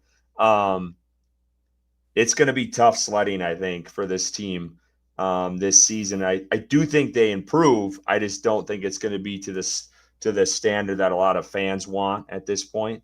So that's kind of where I'm hesitant to jump out and say and be optimistic as Kevin is. I think that's wild. It's almost as hot as a take as Bryson's earlier, that this team can go 12-5, because I think they're far from that. But I do think they make improvements this year. Bryson said it. I think there is no question this roster is better than last year, without a doubt. So now, before we before Kev, give me 1 second, man. Before we say goodbye to one of our guests, because one of our guests has to head on out. I noticed a reaction, JJ, when Curtis was just talking there. You had you put a finger up like you wanted to say something. First, JJ, thank you for being on. Always appreciate your input and insight into these conversations, man. Not afraid to go against the grain, not afraid to speak your mind. And it's a thing that I appreciate about you very much, man. So thank you for being on tonight. Tell me what the look was for, and then tell everyone where they can find you if they want to follow you for more against the grain takes. But I really don't remember what the look was for now, but I do remember that it was definitely, I hit myself in the head when he said, Dave Canales somehow found a way to really not adequately prepare this, this off-season training camp. I won't say training camp, but preseason. I was super disappointed that he didn't get a chance to like get in the game time situations with Bryce Young after the debacle last season. And, and some people was like taking victory laps because the offense didn't look good. But it was like, oh, Dave Canales wasn't calling the plays. And I was like, but that's not great either, right? Like, right. I want Dave Canales calling plays for his young quarterback. Playing Bryce Young in the preseason was a step forward from last year. I caught a lot of heat this time last year for saying that he should have been playing and he didn't. And then the first two games went the way that it did. This year, we're going to start, or Sunday, we're going to start the season without Dave Canales having called plays for Bryce Young in a real game scenario. And maybe it's not that bad, right? But I would have felt a lot better if I had known that Dave Canales and Bryce Young had been through that at least one time in the preseason. And so for them to decide to call plays in the last game of the preseason when his starters were down, I just didn't see how that was like smart thinking and strategy. But, I'm kind of over that. And I believe, honestly, I'm going to say this before I go. My numbers and everything that I said tonight, has been, supportive of where I think Bryce is going to go as a young quarterback. And I'm looking forward to seeing that. I need Dave Canales to continue to develop as a young head coach. Somebody, well, I'm gonna say it on your podcast. Matt Schaub was the quarterback that I talked to, right? And some people don't think Matt Schaub was a great quarterback. I remember Matt Schaub being a pretty good NFL quarterback for a stretch of years. He coached against these guys. And I think he didn't say this about our coach. So let me just preface it by saying that. He said that not every head coach is meant to be a head coach. Some are meant to be coordinators, right? Right now, I don't know who Dave Canales is in that situation. I don't know if he is a true head coach or was he intended to be a good QB whisperer, maybe offensive coordinator. He only did that for 1 year, right? And he went from that to being a leader of men and having to deal with all the other things that come in football, right? With leading a team. I do think the Carolina Panthers got better. I don't know how much of that to attribute to Dave Canales yet. Sometimes I felt like Bryce made plays out of structure that had nothing to do with what Dave Canales dialed up for him, right? And I don't know if I've seen Dave Canales fully trust Bryce Young to run the play as called yet. I think this year is going to tell us a lot about how much Dave Canales truly trusts Bryce Young as his quarterback by the way that he calls the plays, by some of the plays that he designs, and the situations that he allows for Bryce to be put in, in critical moments. I think he did do that, a lot last year, but sometimes I felt like he put Bryce in situations to where he didn't know what he was going to get, and I think Bryce surprised him. And then it was like, oh, snap, like you can do that. Oh, let's try it again, and Bryce kept succeeding, and I think he exceeded his expectations because let's be real, like he was pretty low on Bryce after the benching and reluctant to put him back in. And it took a divine intervention to get him back in. I think Bryce exceeded expectations from there. But there were times even on Bryce's hot run where I thought Bryce was outplaying the coaching. And so I need, at this point, for Dave Canales to kind of like prove that he is actually a good head coach plus play caller. all in one, like the good offensive head coaches are. And I think, for us to like exceed expectations that you have on the board here, I think it's going to have less to do with Bryce Young and more to do with the steps that the coaching takes going forward. I think at some point we have to start pointing to that area rather than focusing on the players, because I think that's where we are. So, hey, look, man, I appreciate y'all. As always, I see you on the timeline. Like I told y'all, I won't be on as much during the day. They got your boy busy, but it's a good busy. It's a good thing. Busy is a good thing, bro. I appreciate you coming on, JJ. Yeah, but I got to go so I can be rested up. I appreciate y'all, man. I'll see y'all. All right, see you later. Take care, man. All right, so Kev, I think we left off with Kev, right? Yep. And Kev, while you speak, we will try to work this camera thing out so that we're not doing this like Orion's belt configuration thing here. Oh, look at that. We already figured it out. That's live TV, folks. All right, Kev, you got him at 12-5. You're the poster child of optimism, my friend. What do you got to say about it? So just follow me here. I'm not. This wasn't. Oh boy, I'm already lost. Just kidding.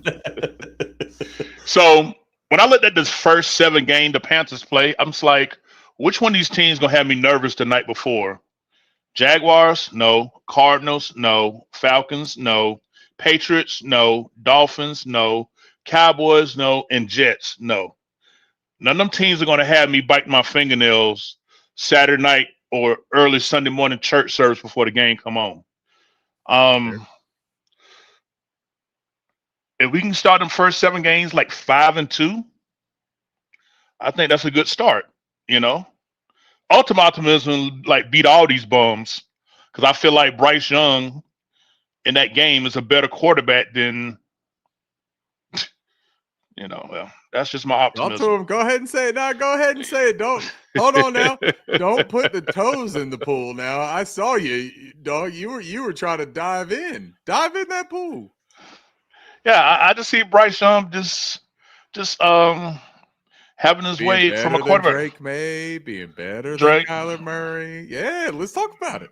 Being better than Michael Penix. Yeah. Goldilocks, Trevor Lawrence. Oh yeah. Tua don't want to do you, what I'm saying, with the concussions, I mean, Dak is Dak,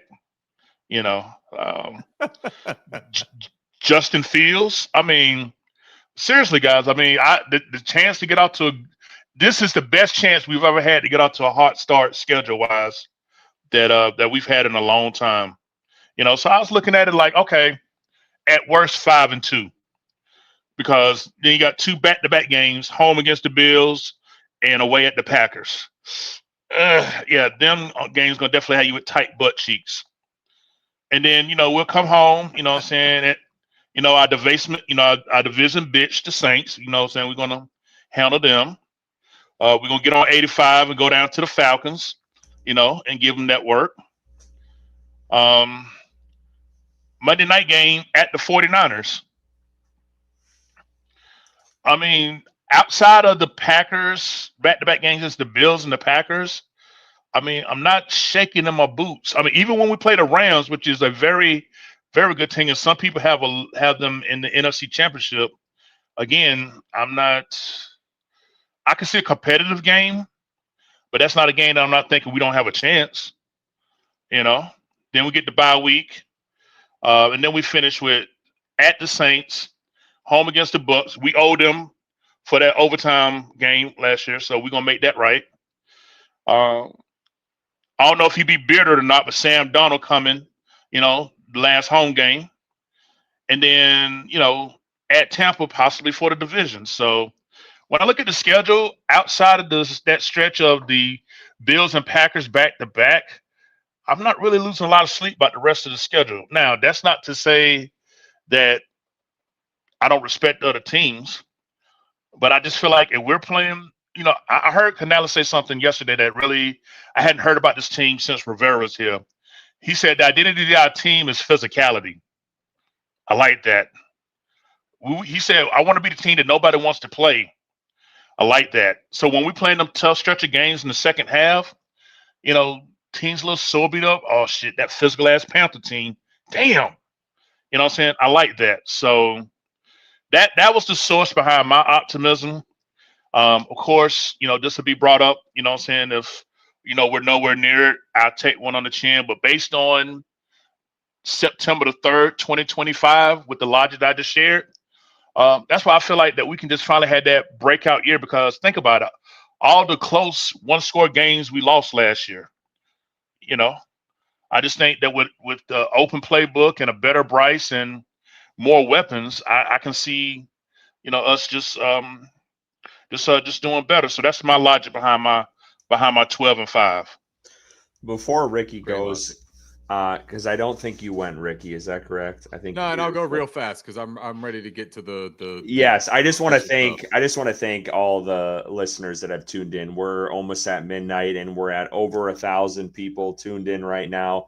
We will be doing the giveaway here shortly after Ricky goes, but I just want to thank everyone who's tuned in for this episode. I know it's been a marathon, but we appreciate it. It's game week. It's a big week for this Carolina Panthers team. But Ricky, go ahead. It's a marathon, but marathons are worth it, man. So stick around because someone's gonna win this Muhammad jersey behind me. That's gonna be cool as hell. And then we're gonna do our preview for week 1. We'll get through that quickly too. Let's talk real quick about 7-10 for me. Kev, I love where your head is, and I agree with so much of what you said. Why I finished at 7-10, I have some serious trepidation with the health of this football team coming into the beginning of the season. I think that the Jalen Coker loss is more problematic than the Adam Thielen trade, because I think that kind of discombobulates a little bit of the offensive rhythm and the flow and the plan of what they want to do to start. I agree with you that none of these teams are making me shake. The Arizona Cardinals are the hardest team, in my opinion, on the first 5-6 weeks of the schedule. I think that the Arizona Cardinals have a really good defense. I believe we go to Arizona. We beat them at the end of last year. There's a revenge factor there. I think that's a difficult football game. All the other ones, though, I 100% agree with you, man. I think you could win them. I worry about Damian Lewis's shoulder if it is a maintenance thing. Look, last year we were a little bit fortunate when it came to the offensive side of injuries. We had a lot of continuity. That offensive line being together for probably 90% of the games. I mean, Icky missed 2 games, I think, last year. But for the most part, outside of Corbett going down early, this unit was together for the duration of the year. Corbett still has answers to give on his duration and durability as our starter. But if Damian Lewis or Rob Hunt, who tweaked his foot today, if either one of them misses time, then your backup center, Cade Mays, may also be tasked with playing guard, or Taylor Zavala is playing guard, or Brady Christensen. Icky's coming off of his appendix. Taylor Moton, we know, finally missed a game last year. I'm not trying to put negativity out into the world, but I am trying to be reasonable about what I'm saying.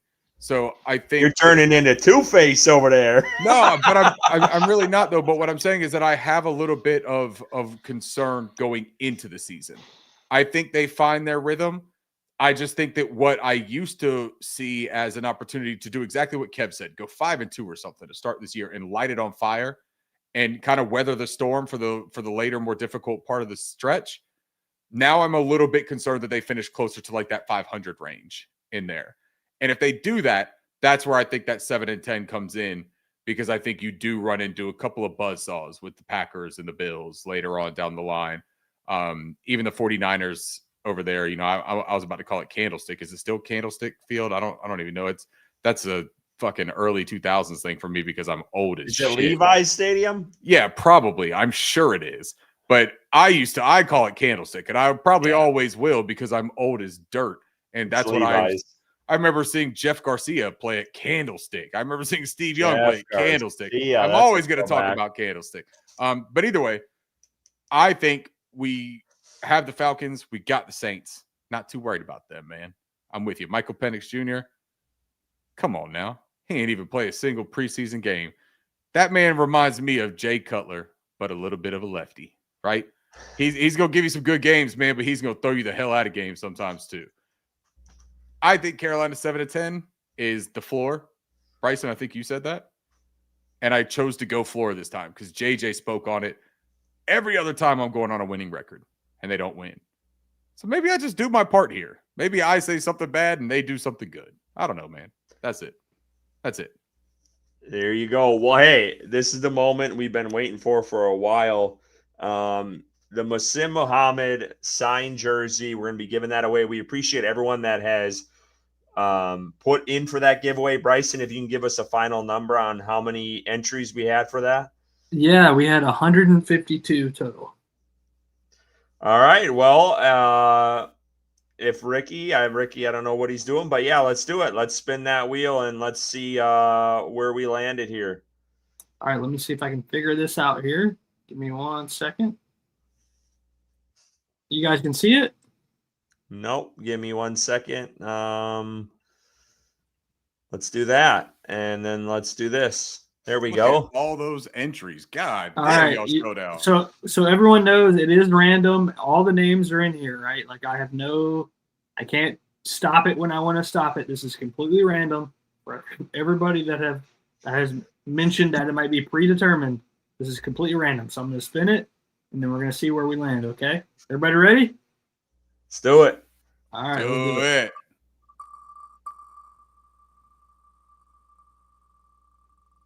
Need a magnifying glass to see it. It'll tell you. All right. All righty.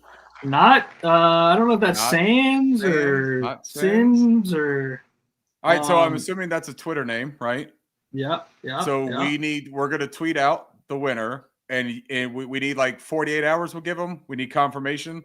So we're gonna do 2 more spins real quick because they're gonna be our backups in case Not Sends does not respond within the 48 hours to claim the prize. Right? Is that fair? Everyone good with that? Yeah. So this will be our first backup right here. This spin. Hey, congratulations, Not Sends or Sands or whichever one it is. I hope you don't live in Australia. That's going to be a bitch to ship. First backup. Chazon 5. Okay. All right. Are we writing and down these winners? We got the winners written down. I'll have it in the results over here. The section. Perfect. Over here. Perfect. Over there. All right, and then very professional thing we got going here. The second backup, if neither of those guys respond or when respond, the second backup is going to be, looks like, Tony C1212. All right, congratulations. So we will follow up with these 3 people. If not SXNDS. If he does not respond, then we will follow up with B. Chazon. If they don't respond, then we'll follow up with Tony. So please stay tuned, check your messages, and then we will hopefully get in contact with you. Yeah, all 3 of them follow us, so I'm sure we will be getting something shortly. But yeah, we appreciate everyone who has put in an entry for that. I know that's been, I think we started that in sometime in training camp and kind of let that ride. But that was just kind of a thank you to everyone who has subscribed to our YouTube channel when we hit 1,000. So there will be more giveaways. If you are a member, which we just started, you can join the tap room. It's $3.99 in memberships. We'll be doing giveaways throughout, which we will be offering everyone. We'll also be doing some discounted merch that would be for the members, giving you guys some shout outs and some giveaways. And maybe at some point we'll even do a game giveaway with me being a season ticket holder. So lots of opportunities. Become a member. We'll also at some point be doing some exclusive videos for our members. So again, $3.99, you can become one. We appreciate you guys. And just, the relationship we built with you all of our subscribers over the last year and a half since we started the YouTube channel. So we just want to thank you guys for that. But let's get into this game preview this week. Jacksonville coming to town. First-year head coach, Liam Cohen, the former Bucks OC, versus Dave Canales, the former Bucks OC. very young coaches going up against each other. There's a lot of unknown of what Jacksonville is going to offer. What will Travis Hunter do on the field, both on offense and defense? Carolina is kind of the guinea pig to see what the hell this is, how they're going to handle this guy who is supposed to be a pretty rare talent coming out of college. So let's talk about it here in this game. And Ricky, let's start with you here. I know we typically do, statistically speaking, we'll probably start that after this week, I would think. Right. Yeah, we got to get some stats for 2025 before we start talking about it. Yeah. Exactly. But let's start with you with this. Okay. In this preview, kind of what are you looking for in this matchup? What concerns you with this Jacksonville team? And what do you think Carolina can attack going up against them? Real easy for me to start. Kev said it earlier, and Mike McDonald had a hat that said it. Run the damn football, right? This is a Jacksonville team that was 8th worst in the league in 2024, allowing about 133 yards per game, 4.4 yards per rush attempt. They also, I believe, allowed like the 5th most touchdowns, rushing touchdowns in the league. This is a football team in the Carolina Panthers that reinvested in running the football with the Rico Dowdle edition, with the Trevor Etienne draft pick. The offensive line still has the continuity. You talk about the loss of Adam Thielen. You talk about the fact that Ike Mekwonu is likely not to play. Like, there's still a chance that he does, but the initial reporting seems very probable that he's on the outside looking in on this time, which would mean that you have Josh Neiman, or Brady Christensen starting on the left side. And I'm going to tell you that either one of them starting on the left side is problematic for this football team. That just is what it is. I'm not trying to be like negative about that, but they are not what Ike Mekwonu can be for that team. Damian Lewis nursing the shoulder injury. I hope that that's 100%. If it's not, and he's tandem up with a reserve player, that left side becomes a little bit of a liability. The pass rush for the Jacksonville Jaguars is very proficient. Trayvon Walker, Josh Allen Hines, they're dynamic. They're good football players. The interior, they got Mason Smith, big guy out of LSU, I believe he's like 6'5", 225 or 325 pounds. Very athletic for his size. I got Davon Hamilton, Eric Armstead. They are a athletic pass rushing unit. They are not stout against the run. And if you want to limit their aggressiveness, you run at them and you make them take a pause. You make them wait to read something. I'd like to see some RPO features, to be completely honest. I'd like to see Bryce Young's skill set in the RPO and play actions really used to our advantage. From the outside, though, of their defense, Tyson Campbell is their number one corner. I'm entirely comfortable with Teteroa McMillan or Xavier Legette going up against Tyson Campbell. Jordan Lewis likely sees a good bit of nickel action for the Jaguars. He's a solid nickel player, but he's also probably going to have to play some outside. I think that that's a attackable part of their defense. I think that the back end, their safeties, are an attackable part of their defense. Devin Lloyd, their second line of their defense, is probably one of their stronger units. Devin Lloyd and Oku or Foye Okulu, they're very competent linebackers. Devin Lloyd is an extremely athletic backer, good pass rusher, good run defender. He's susceptible in coverage. I would attack that. That's where I'd look for JT Sanders. That's where I would look for Hunter Renfrow attacking that middle area. The intermediate void is where you would look to attack that. Defensively, man, we've got a tall task. They have speed, they have talent. Brian Thomas Jr., Travis Hunter should be a formidable pairing. I love JC Horn and his ability. Not worried about that. I can't wait to see what the back line of our defense looks like with Trayvon Merrick. I really hope that they use him as the Swiss Army knife that he's supposed to be. I hope that we see the 3 safety look so that Lathan Ransom is getting a lot of play.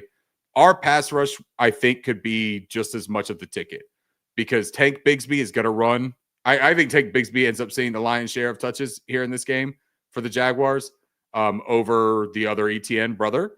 I think that Bigsby and his physical prowess is more suited for what Carolina put on tape last year.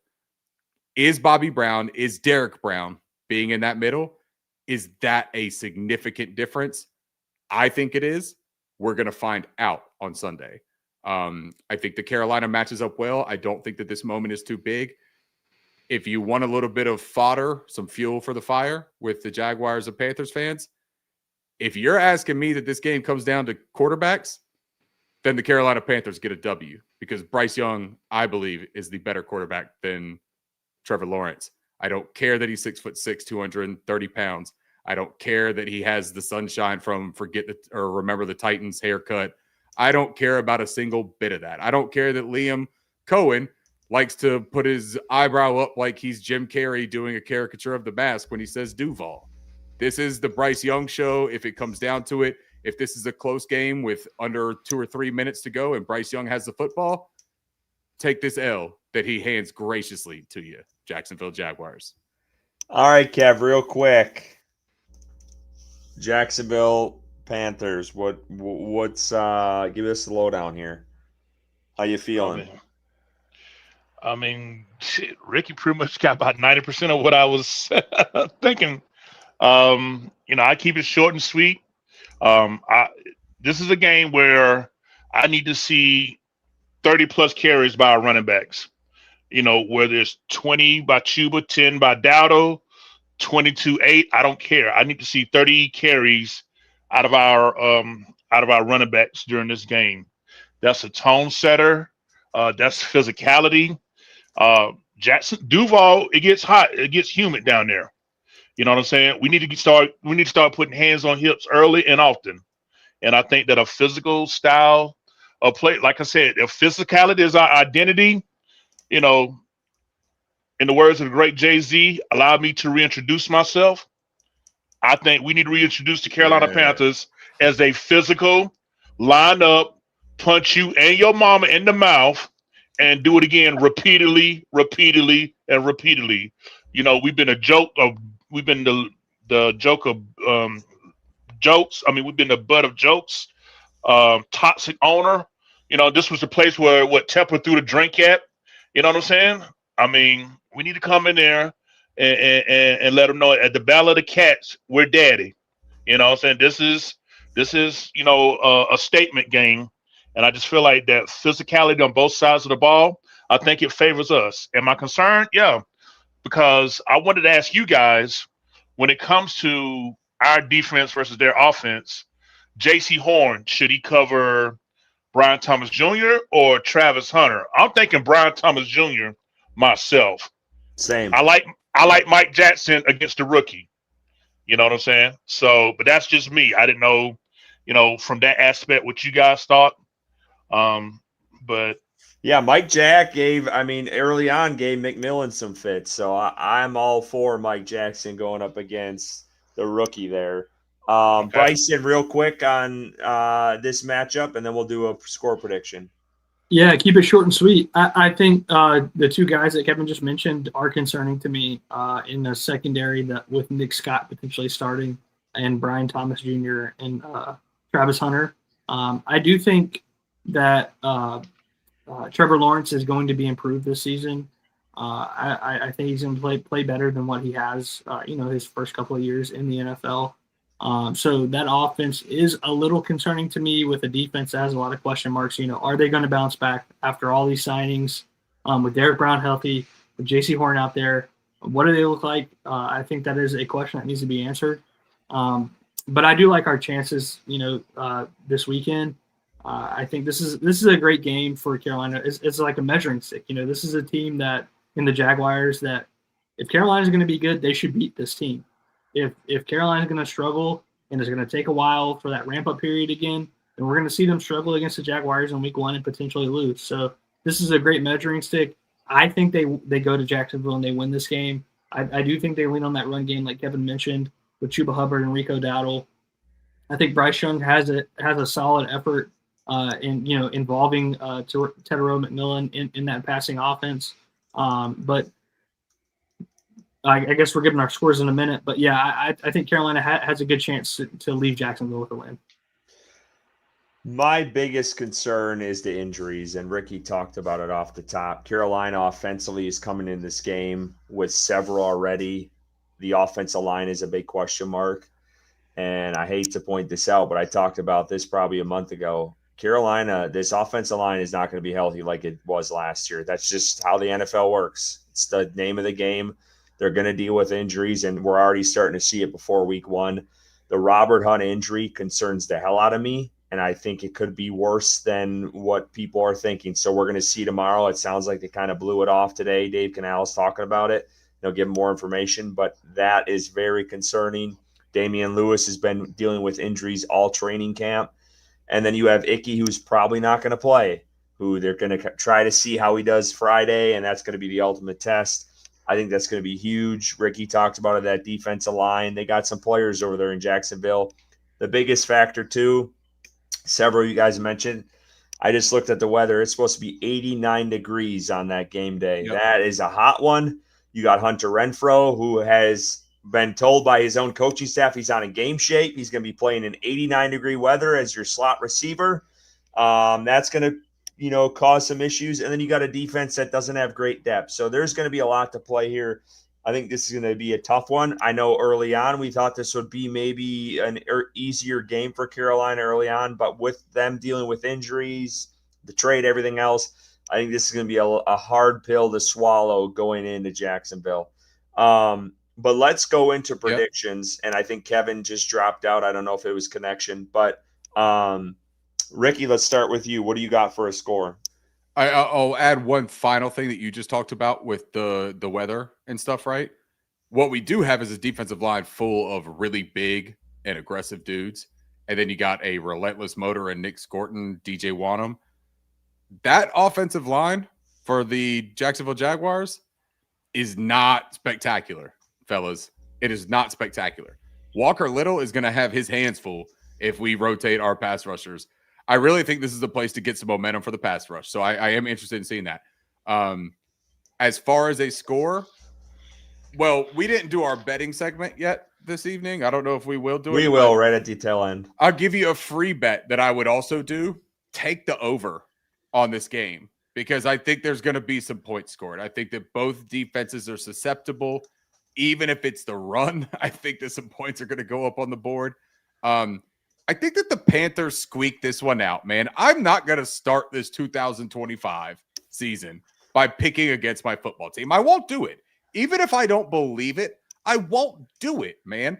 I enjoy football. I love football. I like going into football Sunday, feeling good about myself and hyping myself up. Give me the Carolina Panthers 31. They're going to put up over 30 this game. 31-26 for the Jacksonville Jaguars. Something funky is going to happen where a block field goal or a pick six or something weird is going to happen in this game. Let's go, Kevin. What do you got for a score? Who wins this one? For me, give me Carolina 27, Jacksonville 16.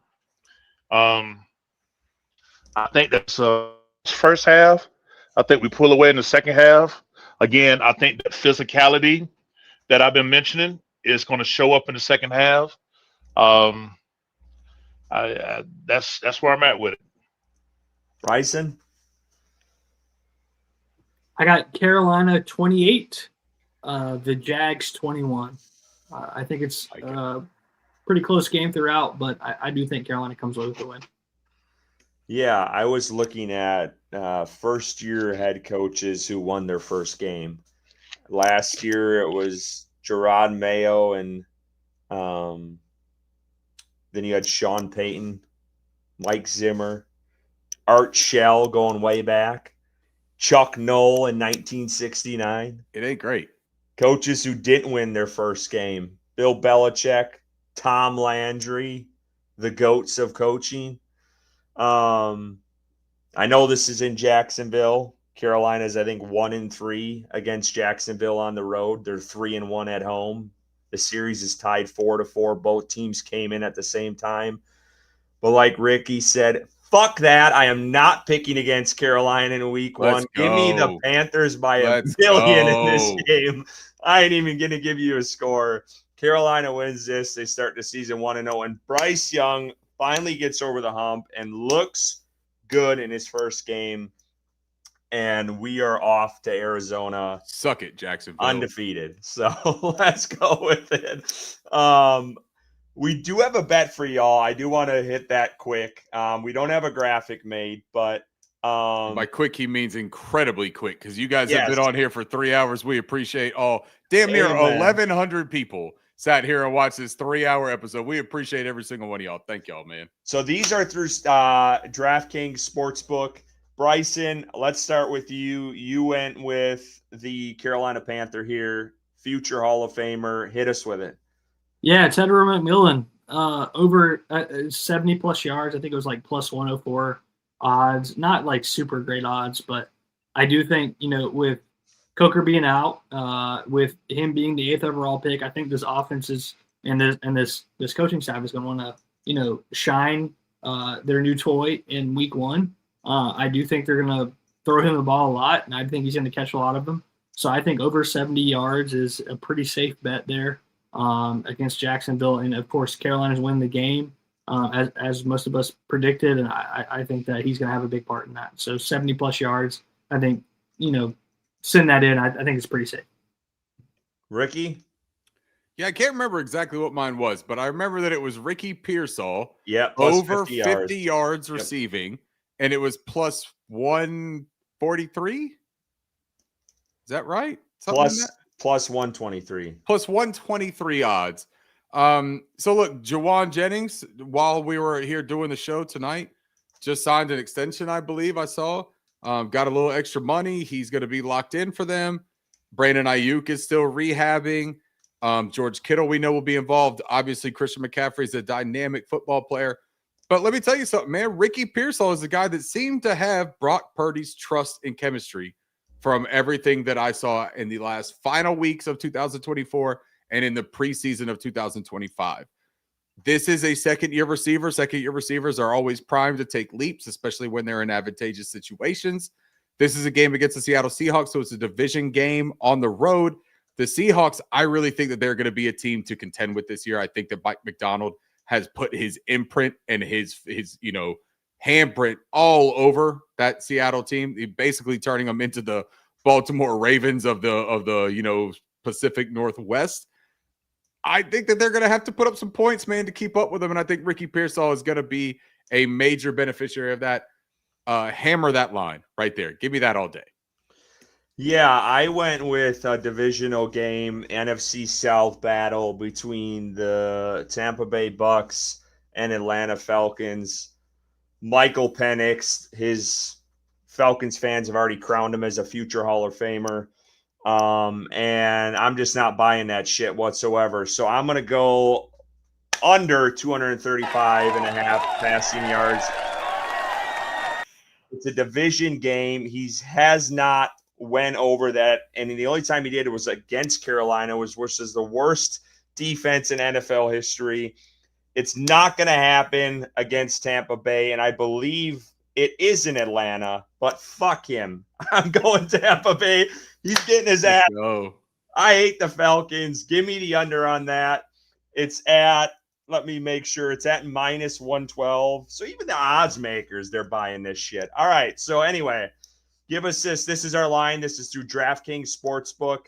We do have a sportsbook. If you guys want to join one, it's signupexpert.com/Panthers.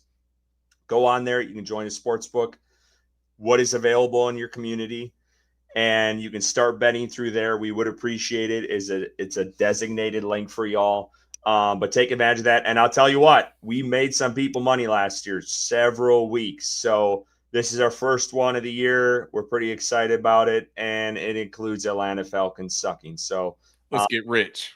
Take advantage of it. And I know this was a long episode. We appreciate every single one of you guys for tuning in. I'm excited for this weekend's game. It's going to be a good one. It's on the road. We got Atlanta in a few weeks at home. Hopefully we'll see a few of you folks there. But until then, again, Kev, thank you for being here, bro. Yes. Kevin, I want to thank you. I want to thank JJ. I know Edgar couldn't make it, but Kev, I know you've been gracious to come on as always over the past couple years. and it was great to have you, even if you were cooking in your kitchen and You didn't stuck care. it through. You stuck it through for all 3 hours in a sandwich, man. We appreciate that, bro. That's dedication, right Hey, there. man. Hey, that sandwich gave me my second win. You know what I'm saying? So Let's hope Michael Penix Jr. is throwing sandwiches all over the field on Sunday. And Kev, where can they find you? Give your little plug here. yeah, you can find me at country Kev _4MR on Twitter. They banned my other account, but anyway, you can catch me there. You can always catch us on the main account for the 4-Man Rush, the number 4 OURMAN, which is managed by Will Harris. So yeah, that's where you can find us at. Appreciate you. And Sands, you my do man. have a winner. Congratulations, So brother. congrats on the Musim Muhammad signed frame jersey. Ricky will be sending that away. Just make sure you send him over, DM your address to him.